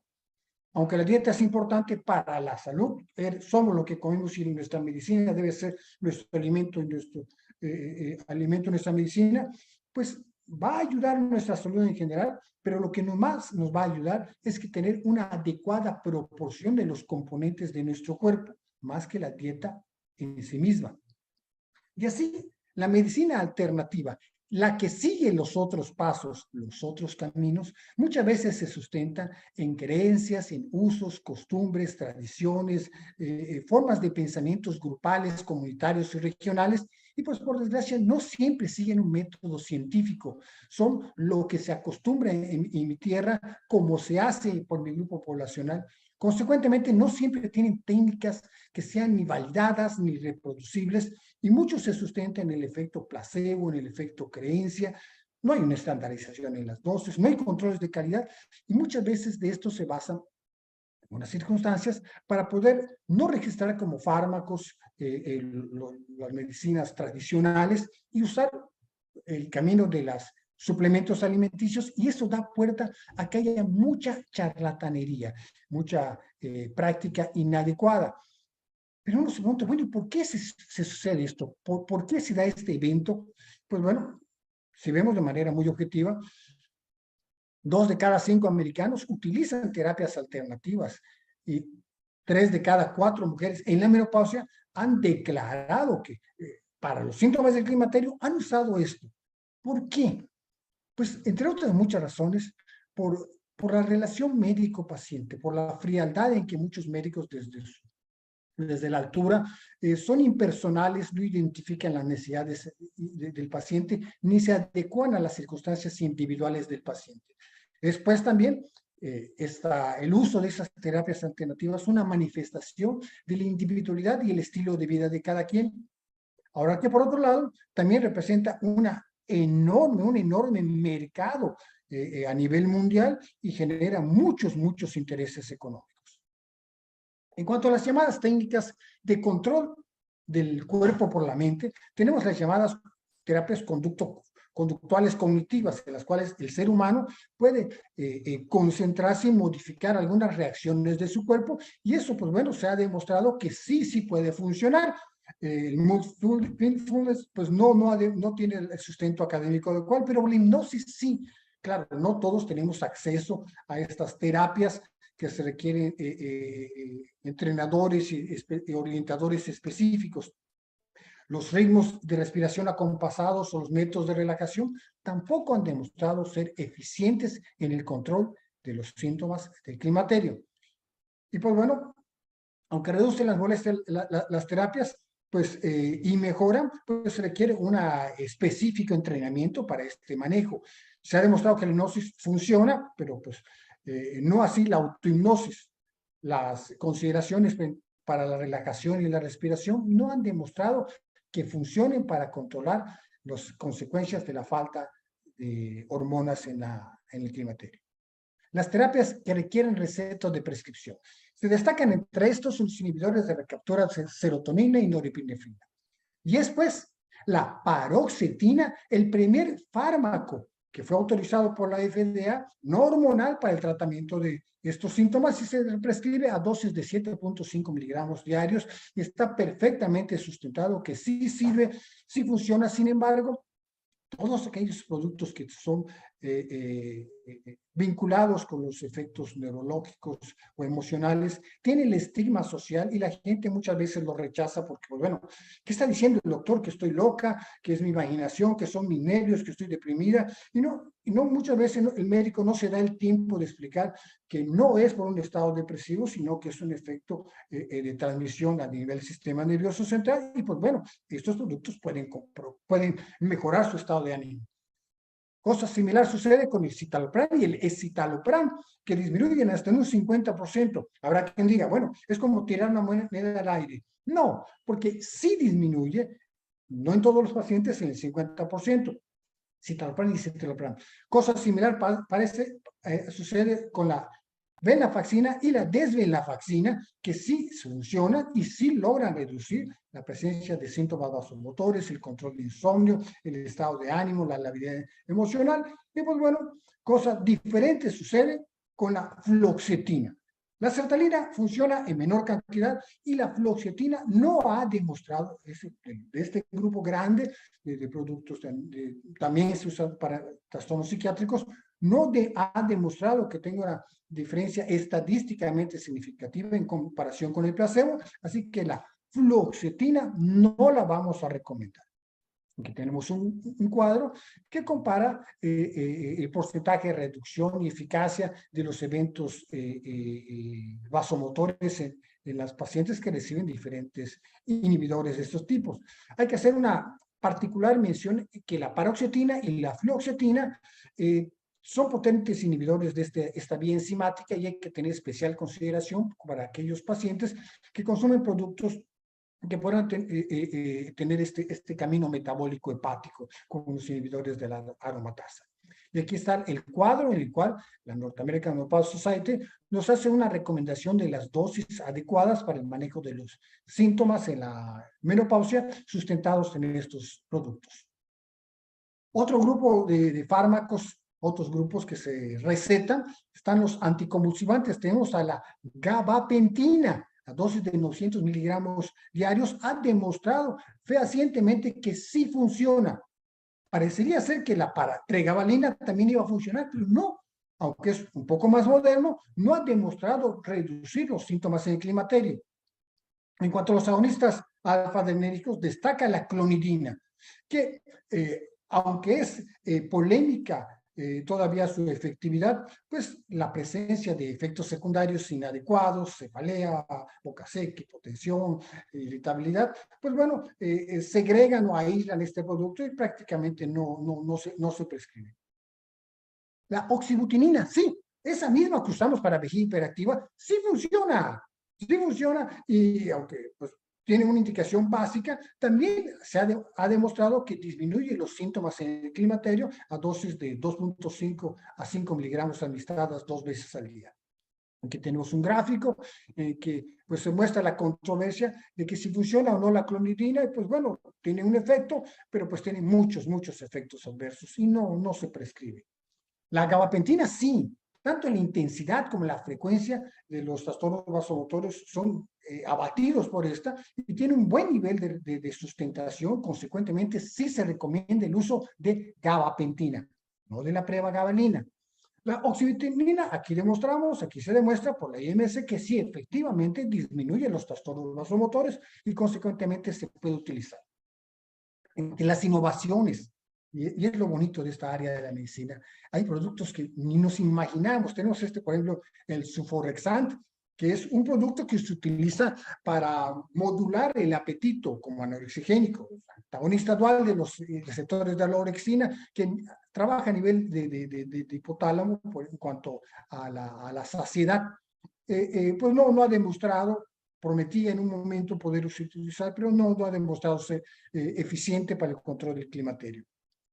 El fezolinetant, que pues bueno, es El reciente incluido en este equipo es un producto que promete mucho, mucho, mucho. Ahorita vamos a ampliarnos en esto. No así el Lisenetant, que no ha sido probado, y otros más productos de este nuevo grupo de los llamados KNDB, que son el grupo de las quispeptinas, neuroquinina B y dinorfina. ¿Qué es esto? Son, a nivel del núcleo supraóptico, tenemos los receptores de las quispeptinas, que son las zonas donde están los receptores de los niveles estrogénicos, que le van a enviar mensajes al núcleo arcuato en el piso del tercer ventrículo para que éste genere, ante la deficiencia de estrógenos, produzca la GnRH, que va a descender por el tracto tubuloinfundibular hasta el sistema portohipotálamo hipofisario, llegar a la adenohipófisis y generar las gonotrofinas que estimularán los ovarios, pero también tendrá un efecto a nivel de la termorregulación y generará esta sensación de trastornos vasomotores. Así pues, si bloqueamos esta vía de las quispeptinas de neuroquinina B dinorfina, podemos bloquear este efecto de los trastornos vasomotores aún ante la deficiencia de estrógenos sin generar efectos hormonales en nuestro paciente. Es verdaderamente una innovación. Espero que pronto llegue a Latinoamérica. Como resumen de esta área, los inhibidores de receptores de serotonina y norepinefrina sí mejoran, sí se pueden prescribir y pues bueno, hay que considerarlos, aunque tengan este sesgo de que son productos para los negros. La gabapentina funciona, mas no la pregabalina. La clonidina está en discusión, pero tiene tantos efectos adversos que la recomendación es no prescribirla. La oxybutinina sí funciona y pues bueno, hay que hacer alguna consideración porque alguna publicación pues ha asociado su uso a largo plazo con cierto deterioro cognitivo. El Suvorexant, que dijimos que actúa a nivel de orexina para el control del apetito, no se recomienda, pero sí este nuevo producto que es el Fezolinetant, que pues bueno, son antagonistas de este sistema de las quispeptinas, neuroquinina B, dinorfina. Los suplementos dietéticos, aquí es un tema enormemente amplio, grande, que va a generar muchas circunstancias, y pues bueno, tenemos productos. Todos hemos escuchado los fitoestrógenos, la soya, las isoflavonas, el POL, que es un proceso metabólico de ellos, Black Orange, la famosa Simesifua racemosa, que ahora se llama Actea racemosa, la Dioscorea, el onagra, el aceite de onagra, ¿se acuerdan? El ginseng, que tiene una enorme cantidad de publicaciones mundiales, la vitamina E, los omega 3, los cannabinoides, y no han demostrado de manera fehaciente que sean mejores que el placebo. Y se consumen y se prescriben a grandísimas cantidades. Gran parte de ello, pues por el concepto de que como son sustancias naturales, lo natural es mejor que lo sintético y consecuentemente no me va a causar daño. Pues muchas veces pues, no causará o no un efecto, pero tal vez este efecto no será mayor que el placebo. Así pues, como resumen de esta parte, pues no hay una evidencia totalmente fuerte y firme de que estos productos alimenticios, las hierbas chinas, la soya, la Simesifua racemosa y el alcohol, pues sean mejor que el placebo y no se recomienda para el manejo de la terapia hormonal, de la terapia no hormonal y la menopausia. Se requieren más estudios y pues bueno, entre estos, por supuesto, también están incluidos los derivados de la cannabis. Aquí tenemos artículos que nos hablan de la eficacia percibida, pero pues bueno, no ha logrado reunir suficientes grupos poblacionales y suficiente espacio de tiempo para que sea suficientemente sustentada la prescripción de estos productos. Hay otros caminos, la acupuntura, tratamientos y otras tecnologías, que pues bueno, la acupuntura, que es muy famosa en la cultura china, pues no se ha podido reproducir. Es ciertamente interesante investigar, bueno, ¿cómo podemos hacer un doble ciego con acupuntura? Pues fíjense que sí se puede poner agujas en zonas que no son las indicadas y el paciente no sabiéndolo y quien aplica las agujas también no sabiéndolo. Y pues bueno, así se puede paliar y hacer un doble ciego. La calibración de oscilaciones neuronales mediante impulsos electromagnéticos tampoco ha demostrado. La quiropráctica no así el bloqueo de ganglio estrellado. Como ven en la gráfica, es un procedimiento invasivo, un ganglio paravertebral que realmente al llegar a él, a través del cuello, que es un enjambre de tubos y cables, pues requiere pues una alta capacitación y muchísima habilidad.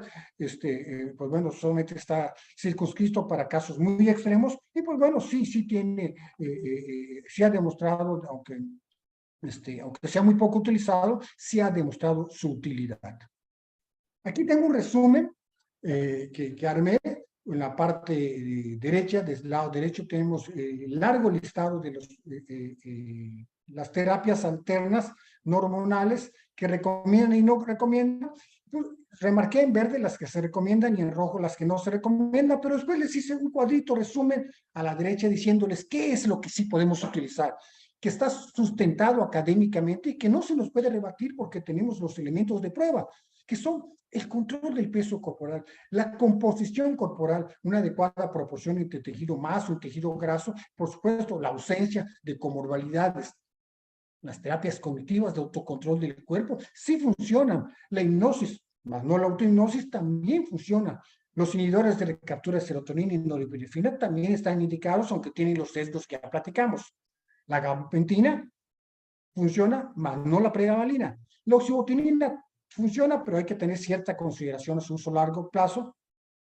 Fezolinetant promete mucho, acaba de ser aprobado, pues bueno, la verdad es que tengo muchísimas ganas de utilizarlo. Y pues el bloqueo del ganglio estrellado, nunca he hecho uno, no estoy capacitado para ello, nunca he conocido un paciente que lo requiera, pero pues bueno, la NAMS lo recomienda fehacientemente. ¿Qué pasa entonces con las terapias alternativas, los otros caminos?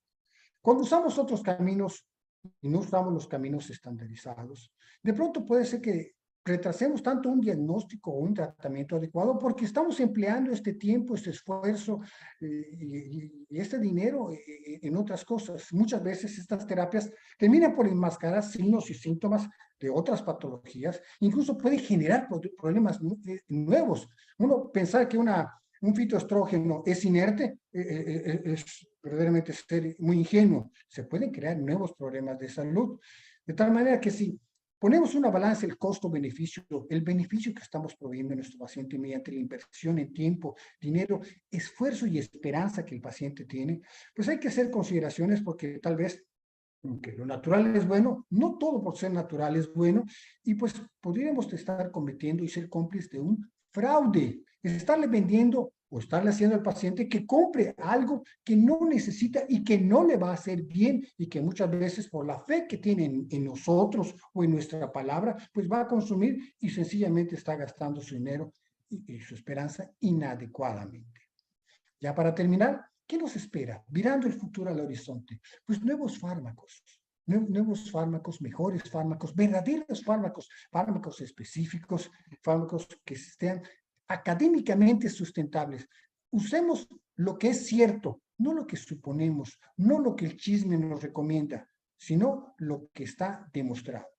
Estamos en un mundo que cada vez va a haber más coberturas seguros, va a haber más demandas, y si de pronto nosotros también prescribimos cosas que no están sustentadas, también podemos ser sujetos a ser demandados.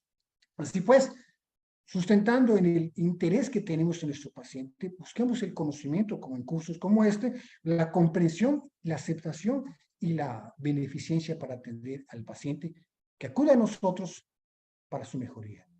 Y con esto quiero darles las gracias por su invitación. Quiero que sepan que está a su disposición tanto la presentación como los documentos que la sustentan. Y pues quedo de ustedes. Muy buenas tardes, noches.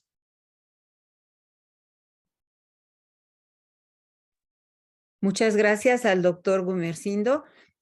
Una excelente presentación y realmente una forma de tratar de compactar conocimientos que son bastante amplios. Pues vamos a darle paso a las preguntas. Aquí tenemos una pregunta que está repetida, que es cómo se definen las dosis bajas y ultra baja dosis de estrógenos. Me parece que esa pregunta va para el doctor Vargas porque él habló de esos términos. Perdón, repítame la pregunta porque se Sí. me salió el internet. Ok, ¿cómo se definen dosis bajas y ultra baja dosis de estrógenos? Bueno, perfecto. Mira, mientras voy contestando, voy quitando tu nombre de mi pantalla. No sé Ok. por qué me sale. Ultra baja dosis la manejamos muchísimo. Nosotros manejamos 50 microgramos de estriol. Generalmente la usamos vía vaginal y la usamos bastante en nuestras pacientes. Dosis baja usamos 0.5 en nuestras pacientes. ¿Qué es más común en nuestras chicas cuando usamos ultra baja dosis? 0.05 y allí la paciente tiene mucho menos efectos secundarios y la podemos usar mucho más confiable en alguna patología que pueda haber tenido nuestras pacientes. Perdón, quisiera nada más puntualizar. ¿Esta dosis entonces te refieres a dosis vía vaginal, no a vía sistémica o también a sistémica? A sistémica también. Ok, Correcto, ambas. ok. A ver, el doctor Bedoya. Lo voy a puntualizar muy bien. Estrógenos equinos conjugados. Dosis estándar 0.625 miligramos. Dosis baja 0.45 miligramos. Dosis baja 0.15 a 0.3 miligramos. Estradiol. Dosis estándar 2 miligramos. Dosis baja 1 miligramo. Dosis ultra baja 0.5 miligramos. Parche de estradiol transdérmico. Dosis estándar 50 microgramos. Dosis baja 25 microgramos. Dosis ultra baja 14 microgramos. Gel, dosis de estradiol, dosis baja 3 miligramos. Perdón, dosis estándar 3 miligramos, dosis baja 1.5 miligramos en concreto. Ok, perfecto. Sigamos a la siguiente pregunta. Paciente de 48 años llega por primera vez a la consulta y refiere sentirse bien y se diagnostica fallo ovárica precoz a los 38 años con terapia hormonal durante un año, la abandona, tiene poca adherencia al tratamiento, no por efectos adversos. ¿Qué opción se le debe de ofrecer a esta paciente? ¿Qué edad tiene, perdón? Es una paciente que tuvo una ¿Ahorita falla qué edad ovárica, tiene?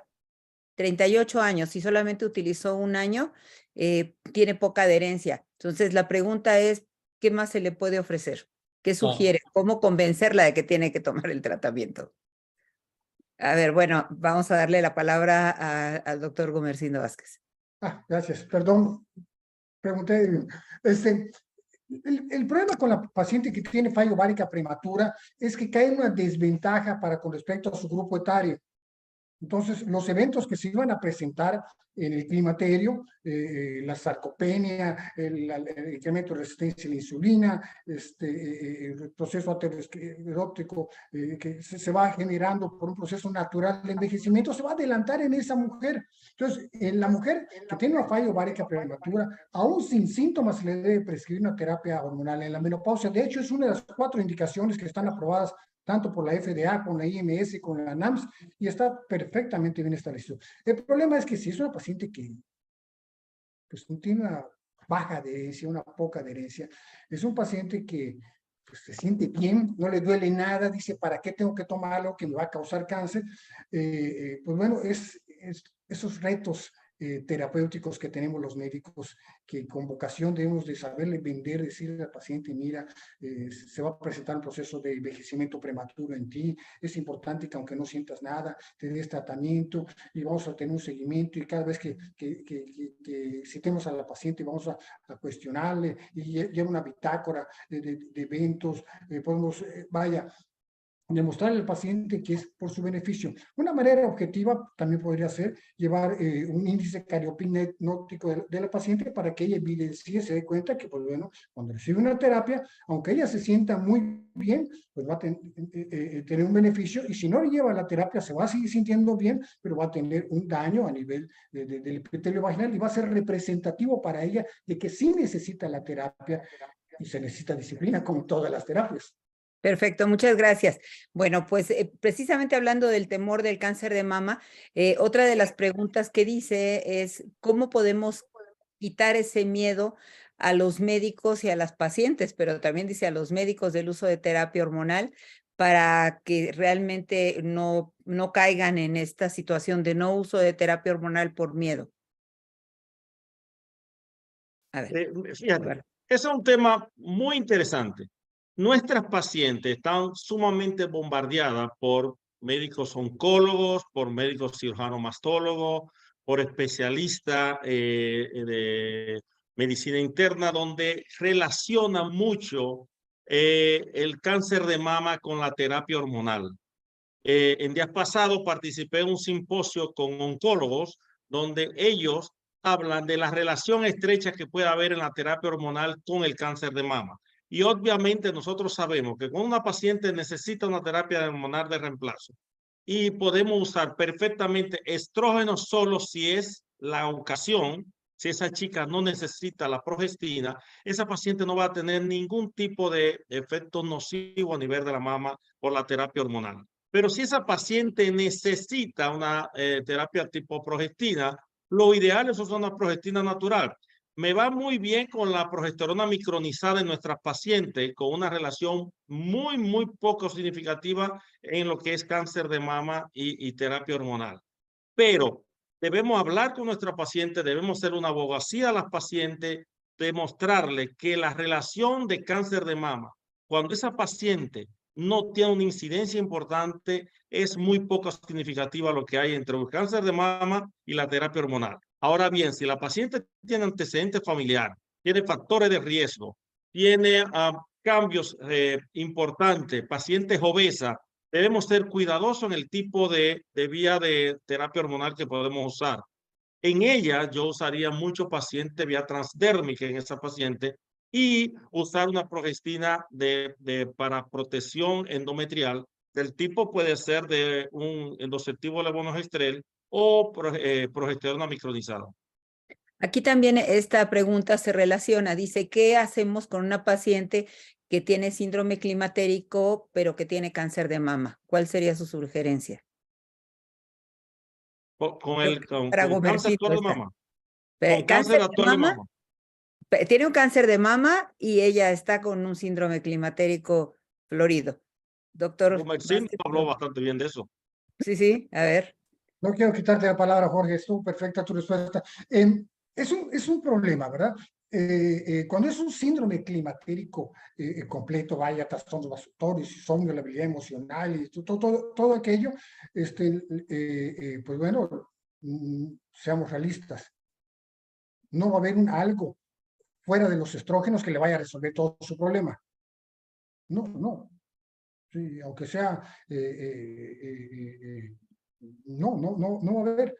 Vamos a tener que usar muchas terapias alternas tratando de atender muchos aspectos de esa mujer. Por ejemplo, en el caso de los vasomotores, los bochonos, los sofocos, pues podemos utilizar otras cosas, podemos usar inhibidores de captura de serotonina, norepinefrina.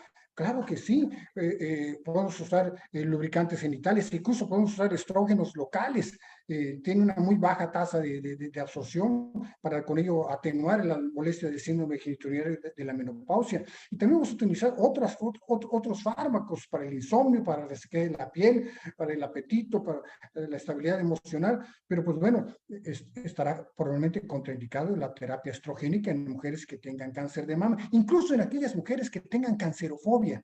Muchas veces no tienen cáncer, tengan o no factores de riesgo, tienen un real y honesto y justo temor al cáncer.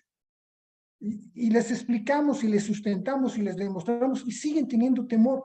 Están en su derecho, es su autonomía y tenemos que respetar su decisión. No quiero recibir eso, doctor. Entonces vamos a dar terapias y lo que sí va a funcionar con una tableta.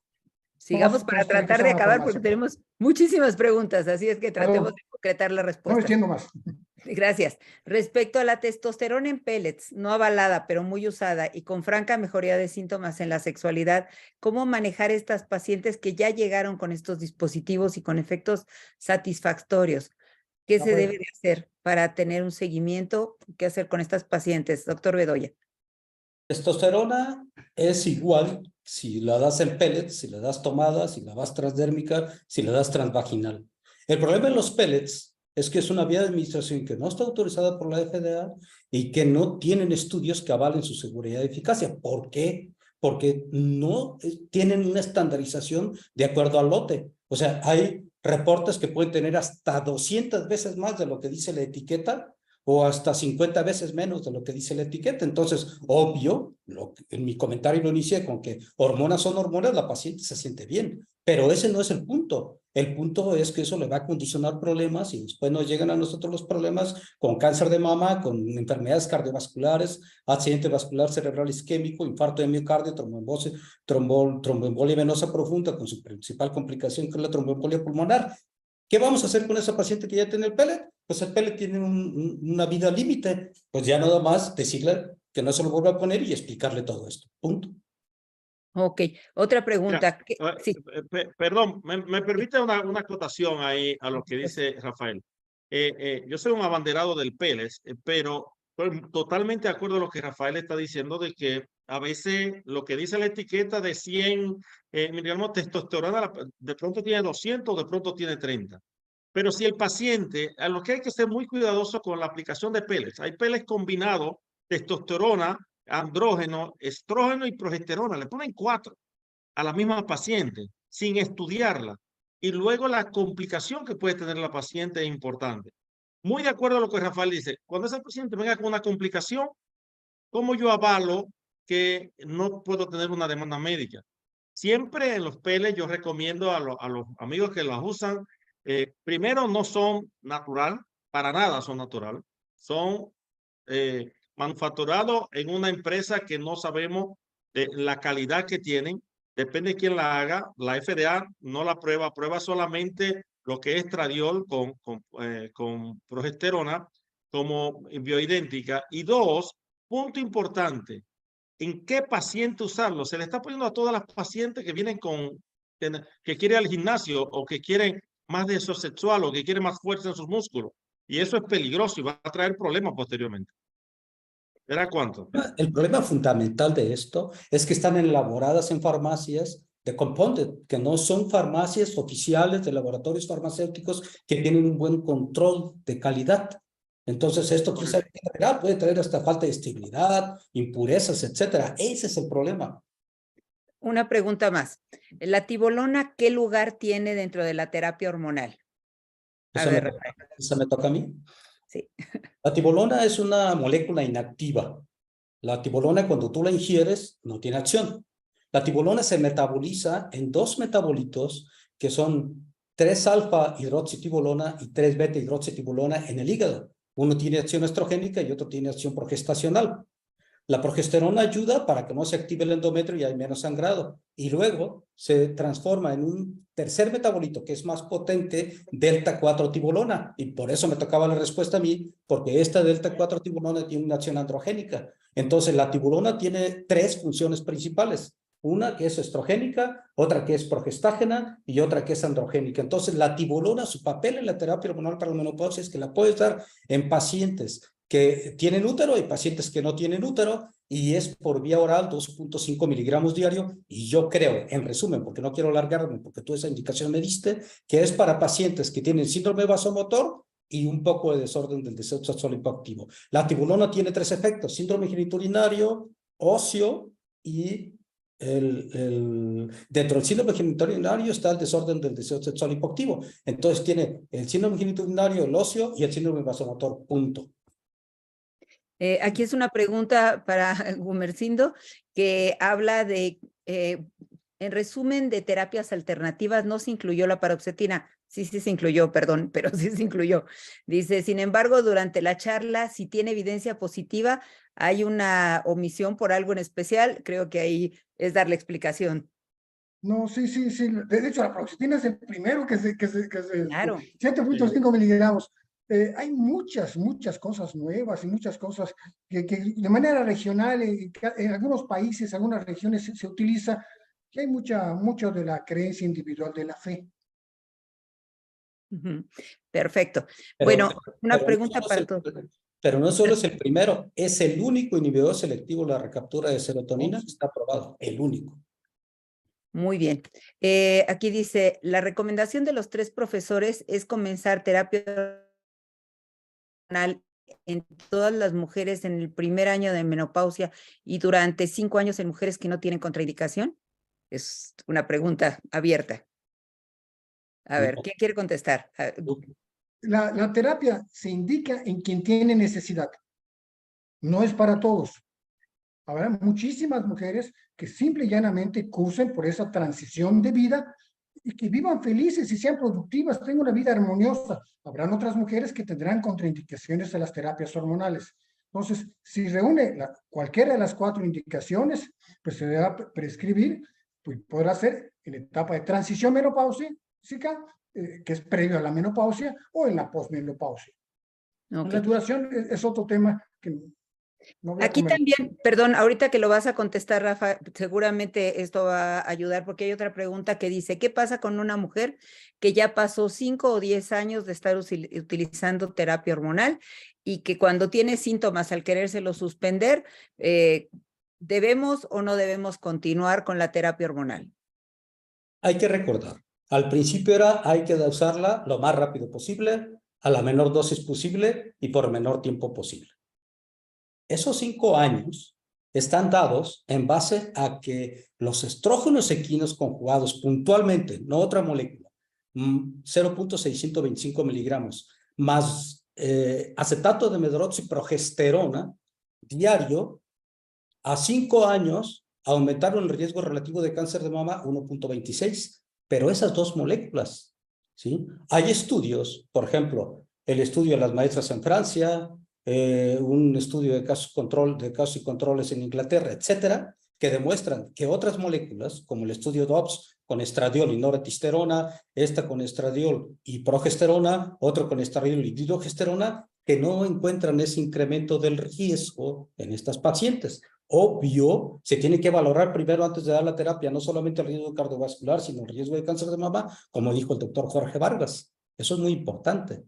No le vamos a dar si tiene un riesgo relativo de cáncer de mama de 1.67, por arriba de 1.67 de cáncer de mama, con el modelo de Gay, no le vamos a dar la terapia hormonal. Entonces, para ser concreto, porque eso me pediste, ya desapareció eso de que por el menor tiempo posible. En 2015, la NAMS dijo que en pacientes que lo iniciaron en la ventana de oportunidad, y ojo, aquí también, no es que lo inicie el primer año, ventana de oportunidad es iniciarlo antes de los 60 años o menos de 10 años de la última menstruación, no al año, puede ser hasta 10 años y puede ser antes de los 60 años.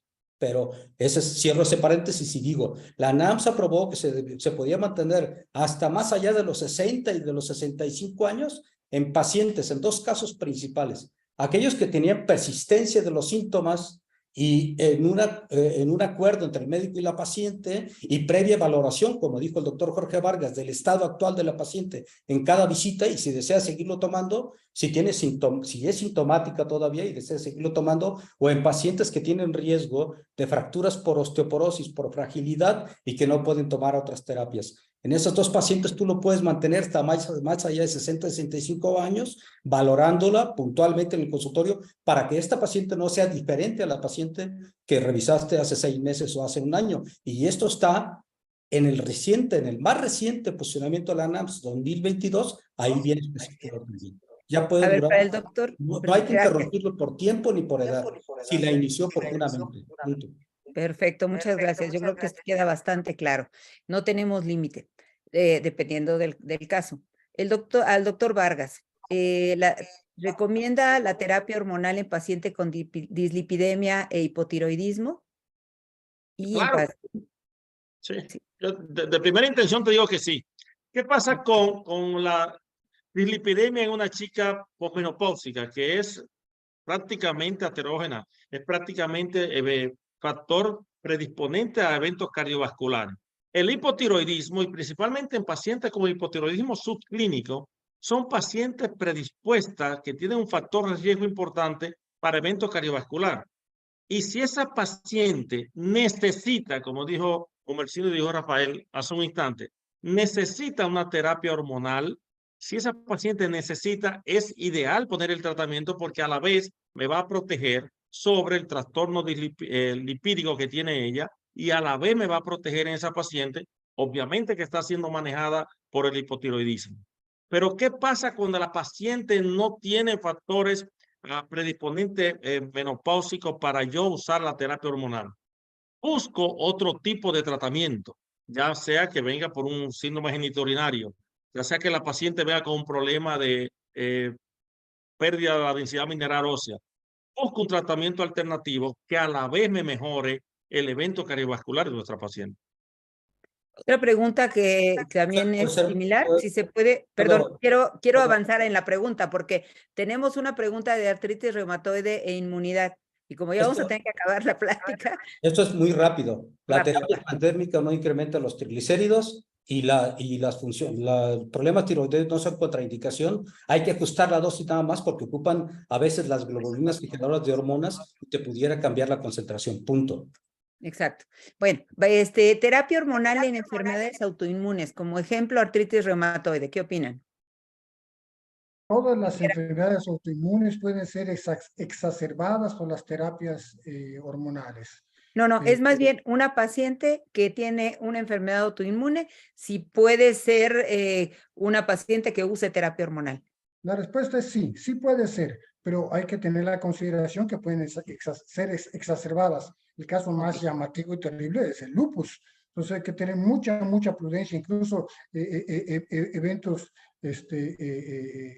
todas las enfermedades reumáticas pueden recibir siempre y cuando estén estables. A ver, Rafa. El caso de lupus y el caso de artritis reumatoide son totalmente diferentes. En el caso de lupus no se debe utilizar en las exacerbaciones de lupus porque te aumenta el tromboembolismo.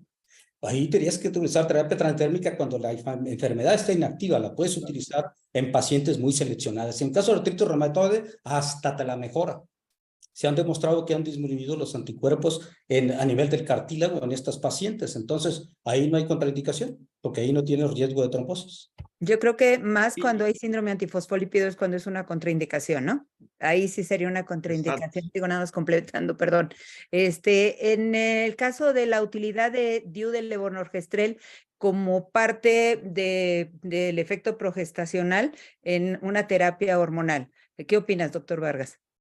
Claro, perfectamente. Una paciente que está en el periodo de transición de la menopáusica y que está usando un endoceptivo de liberación del levonorgestrel como anticonceptivo, o en el caso de que trastorno de sangrado, una hemorragia disfuncional que tenga en ese periodo extremo de la vida reproductiva, esa paciente perfectamente puede continuar con el endoceptivo de liberación del levonorgestrel como contraparte en la terapia hormonal para proteger el endometrio.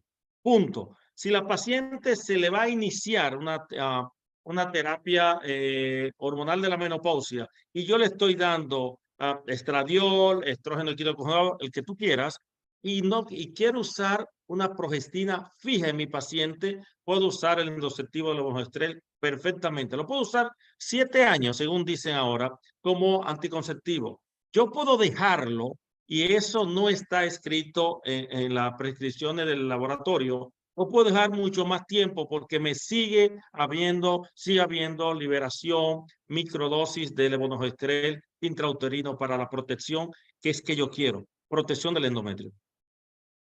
Muy bien. Una pregunta, ¿el promestrino vaginal se puede usar en cáncer de mama y en trastorno hepático?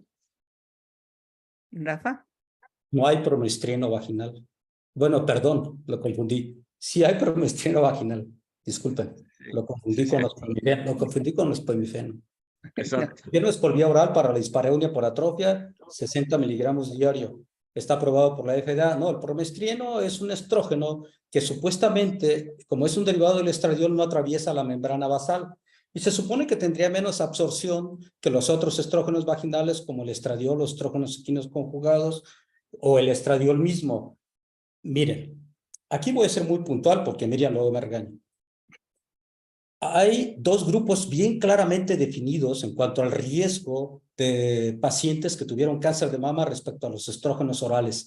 Las que tienen receptores estrógenos negativos y las que los tienen positivos. En los que los tienen positivos tienen mayor riesgo y en los que tienen negativos hay menor riesgo. Sin embargo, siempre dicen que aunque la recidiva de cáncer de mama por la vía oral es muy baja, lo tienes que consultar con su oncólogo y el oncólogo siempre te dice que no se la des. Ahora vamos por la vía vaginal. Por la vía vaginal, la generalidad es que ningún estrógeno te va a aumentar la recidiva del cáncer de mama, ninguno, porque se absorbe muy poco a nivel sistémico. Sin embargo, también hay mucha reticencia a utilizarlo y también los oncólogos te dicen que no lo uses. Pero tú puedes usar perfectamente en ese tipo de pacientes, como dice Rafael, le puede dar estriol ultra baja dosis, le puede dar la prasterona, que es la DEA, y puede usar el promestieno sin problema. A la investigación de 6 meses en sangre no aparece ningún rasgo de ese producto en el sangre de la paciente. Okay. Preguntan aquí en el caso de una paciente con miastenia gravis que está en tratamiento con micofenolato, si puede dársele terapia hormonal o no. A ver, Rafa. Yo creo que se refiere al hecho de que se ha demostrado que las pacientes que tienen miastenia graves y que se les dio anticonceptivos orales aumentó su debilidad muscular. Pero eso no se ha demostrado con la terapia hormonal para la menopausia. Eso fue con anticonceptivos. Ok, entonces se podría dar. ¿Qué experiencia o qué saben con respecto al uso de estetrol como parte del tratamiento? Todavía de la terapia hormonal? no he entrado. A ver, Rafa. El estetrol se está utilizando como anticonceptivo ya en Europa. Es una excelente idea porque Pero no era menopausia. tiene muchas ventajas contra los otros estrógenos. O sea, acordarse que los estrógenos se dividen de acuerdo a los grupos hidroxilo que tienen la fórmula. Estriol, estradiol, estrona y estetrol tiene 4 grupos hidroxilo. La ventaja del estradiol es que, del estetrol, es que este es un estrógeno que se produce en la placenta durante el embarazo y no se produce en otro sitio. Entonces tiene menos riesgo de trombosis por su falta de metabolismo hepático y menos riesgo de cáncer de mama. Ya hay estudios en fase 2, en investigación para terapia hormonal para menopausia, pero todavía no está como anticonceptivo. Una pregunta todavía para el climaterio no. Promete, todavía no. pero todavía. Correcto. Sí, siguen estudios. Una paciente obesa que está en tratamiento con tibolona, ¿sugieren que se le cambie a una terapia con estrógenos si no hubo mejoría con la tibolona? La falla terapéutica con cualquier esquema, pues bueno, sugiere un cambio. Hay respuestas individuales que no podemos negar, ya sea tibolona o cualquier otro esquema. Si no funciona, pues hay que considerar. En cuanto a los síntomas, como síntomas que son reportados de acuerdo a la percepción y la interpretación del paciente. Muchas veces, pues bueno, calidad de sueño, número de orgasmos, número de eventos sexuales, pues es algunas veces difícil de medir y mucho está en la apreciación del paciente. Pero sí, cualquier terapia que se manifieste un fracaso terapéutico, pues debe ser una opción cambiar. Hay que decir aquí muy importante un dato en estas pacientes obesas. Las pacientes obesas también tienen riesgo aumentado de tromboembolismo. Estas pacientes, de preferencia, no hay que utilizar la vía oral. En el caso de la tibolona, se supone, porque no hay estudios que dicen que tiene menos riesgo de tromboembolismo que la terapia hormonal convencional. La tibolona también es una hormona, es un progestágeno sintético derivado del noretinodrel, pero no se debe utilizar la vía oral en general. La tibolona pudiera tener menos riesgo porque en los estudios dicen, aunque de poca calidad, que tiene menos riesgo de tromboembolismo. No todos. Entonces, de base, esa paciente tiene que utilizarse la terapia por vía transdérmica porque está aumentado el riesgo de tromboembolismo. Doctor Vargas, una paciente que tiene 52 años y que necesitamos darle una terapia hormonal, ¿es adecuado iniciar una terapia hormonal cuando esta paciente tiene hipertensión? Sí, claro.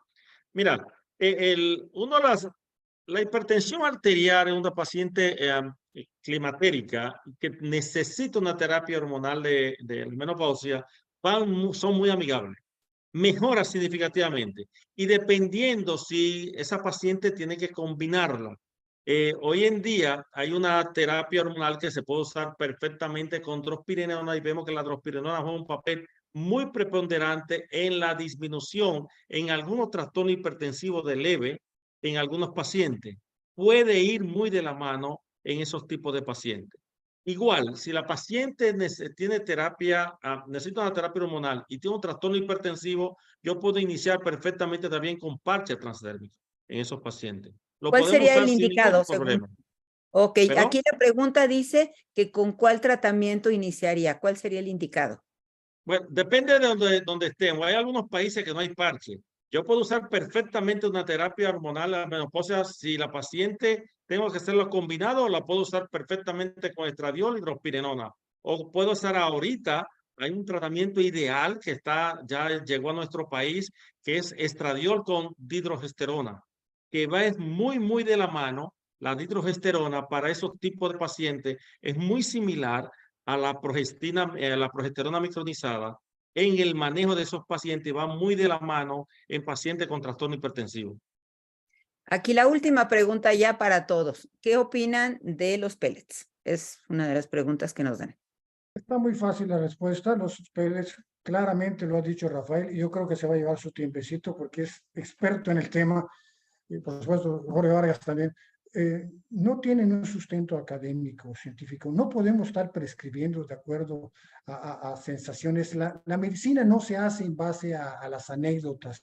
Es que me fue muy bien con esta paciente. No, se basa en lo que se refiere a nivel mundial, en lo que se investiga, lo que se verifica, lo que se comprueba, lo que es sujeto al escrutinio científico mundial. Y los pellets no lo han superado.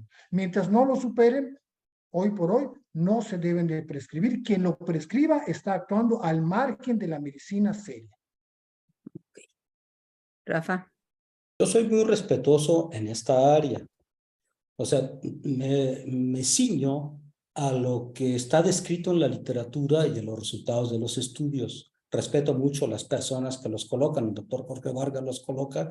Está bien. O sea, yo lo que les digo es lo siguiente. Si no hay estudios que avalen su seguridad y eficacia, pues hay que hacerlos. O sea, hay que buscar una industria farmacéutica sólida que los haga y hacemos el estudio nosotros. Y sumamos pacientes todos y hacemos un estudio multipaíses y resolvemos el problema. ¿Sí o no? Porque mira, hace 2 años, la FDA le encargó a 3 academias en Estados Unidos, a la Academia de Ciencias, a la Academia de Ingeniería y a la Academia de Medicina, que hiciera un estudio de lo que ellos llaman hormonas bioidénticas. Bioidéntica es que es igual a la que se produce en el cuerpo.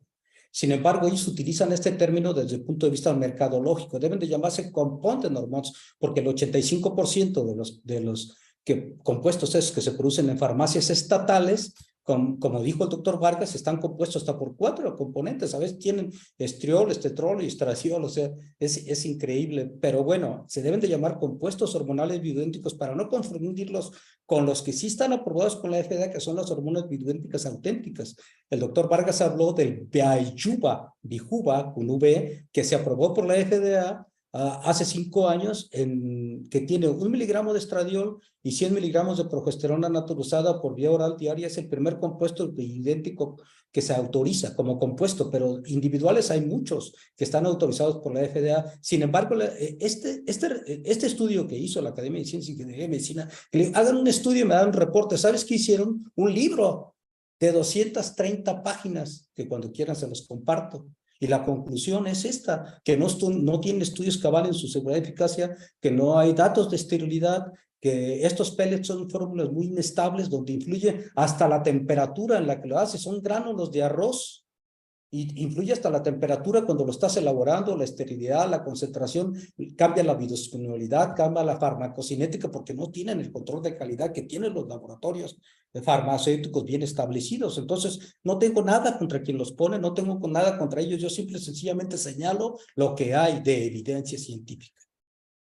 Mira, los pellets, como dicen mis amigos, tiene mucha controversia. Y yo pienso que a lo largo de los años que vienen, están por venir, van a venir estudios que lo van a avalar o lo van a rechazar.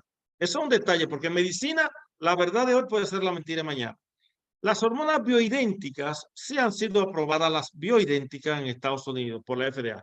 Los peles no están aprobados por la FDA. Las combinaciones de testosterona, andrógeno, estrógeno y progesterona no están aprobadas. Se ponen muchos peles de testosterona con andrógeno y se pone a oferta y demanda de las pacientes.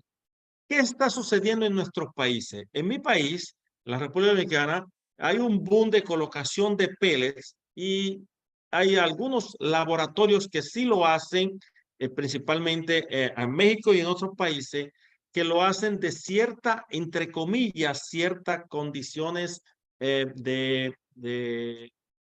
bueno, se me fue la palabra, de control de calidad. Ok. Hay otros que no, hay otros que no tienen ningún tipo de control de calidad y se están poniendo de una manera de mercadeo extraordinario. Un pele cuesta $50 y se está poniendo a $500.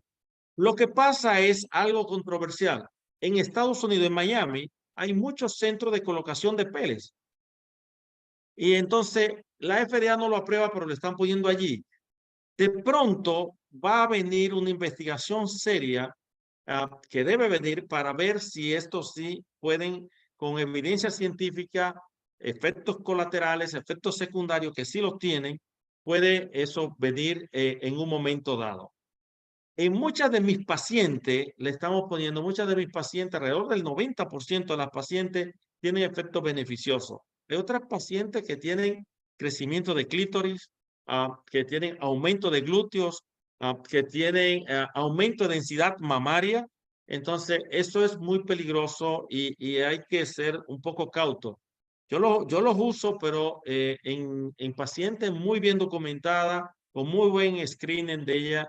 Si no, no lo pongo si la paciente considera que no califica para cierto tratamiento. Porque la paciente está buscando el pele para aumento de líbido, para aumento de energía, para ponerse más hyper, pero no lo está buscando para dormir mejor, no lo está buscando porque tiene cambios lipídicos, porque tiene cambio a nivel de tiroides o porque tiene algún cambio importante a nivel óseo.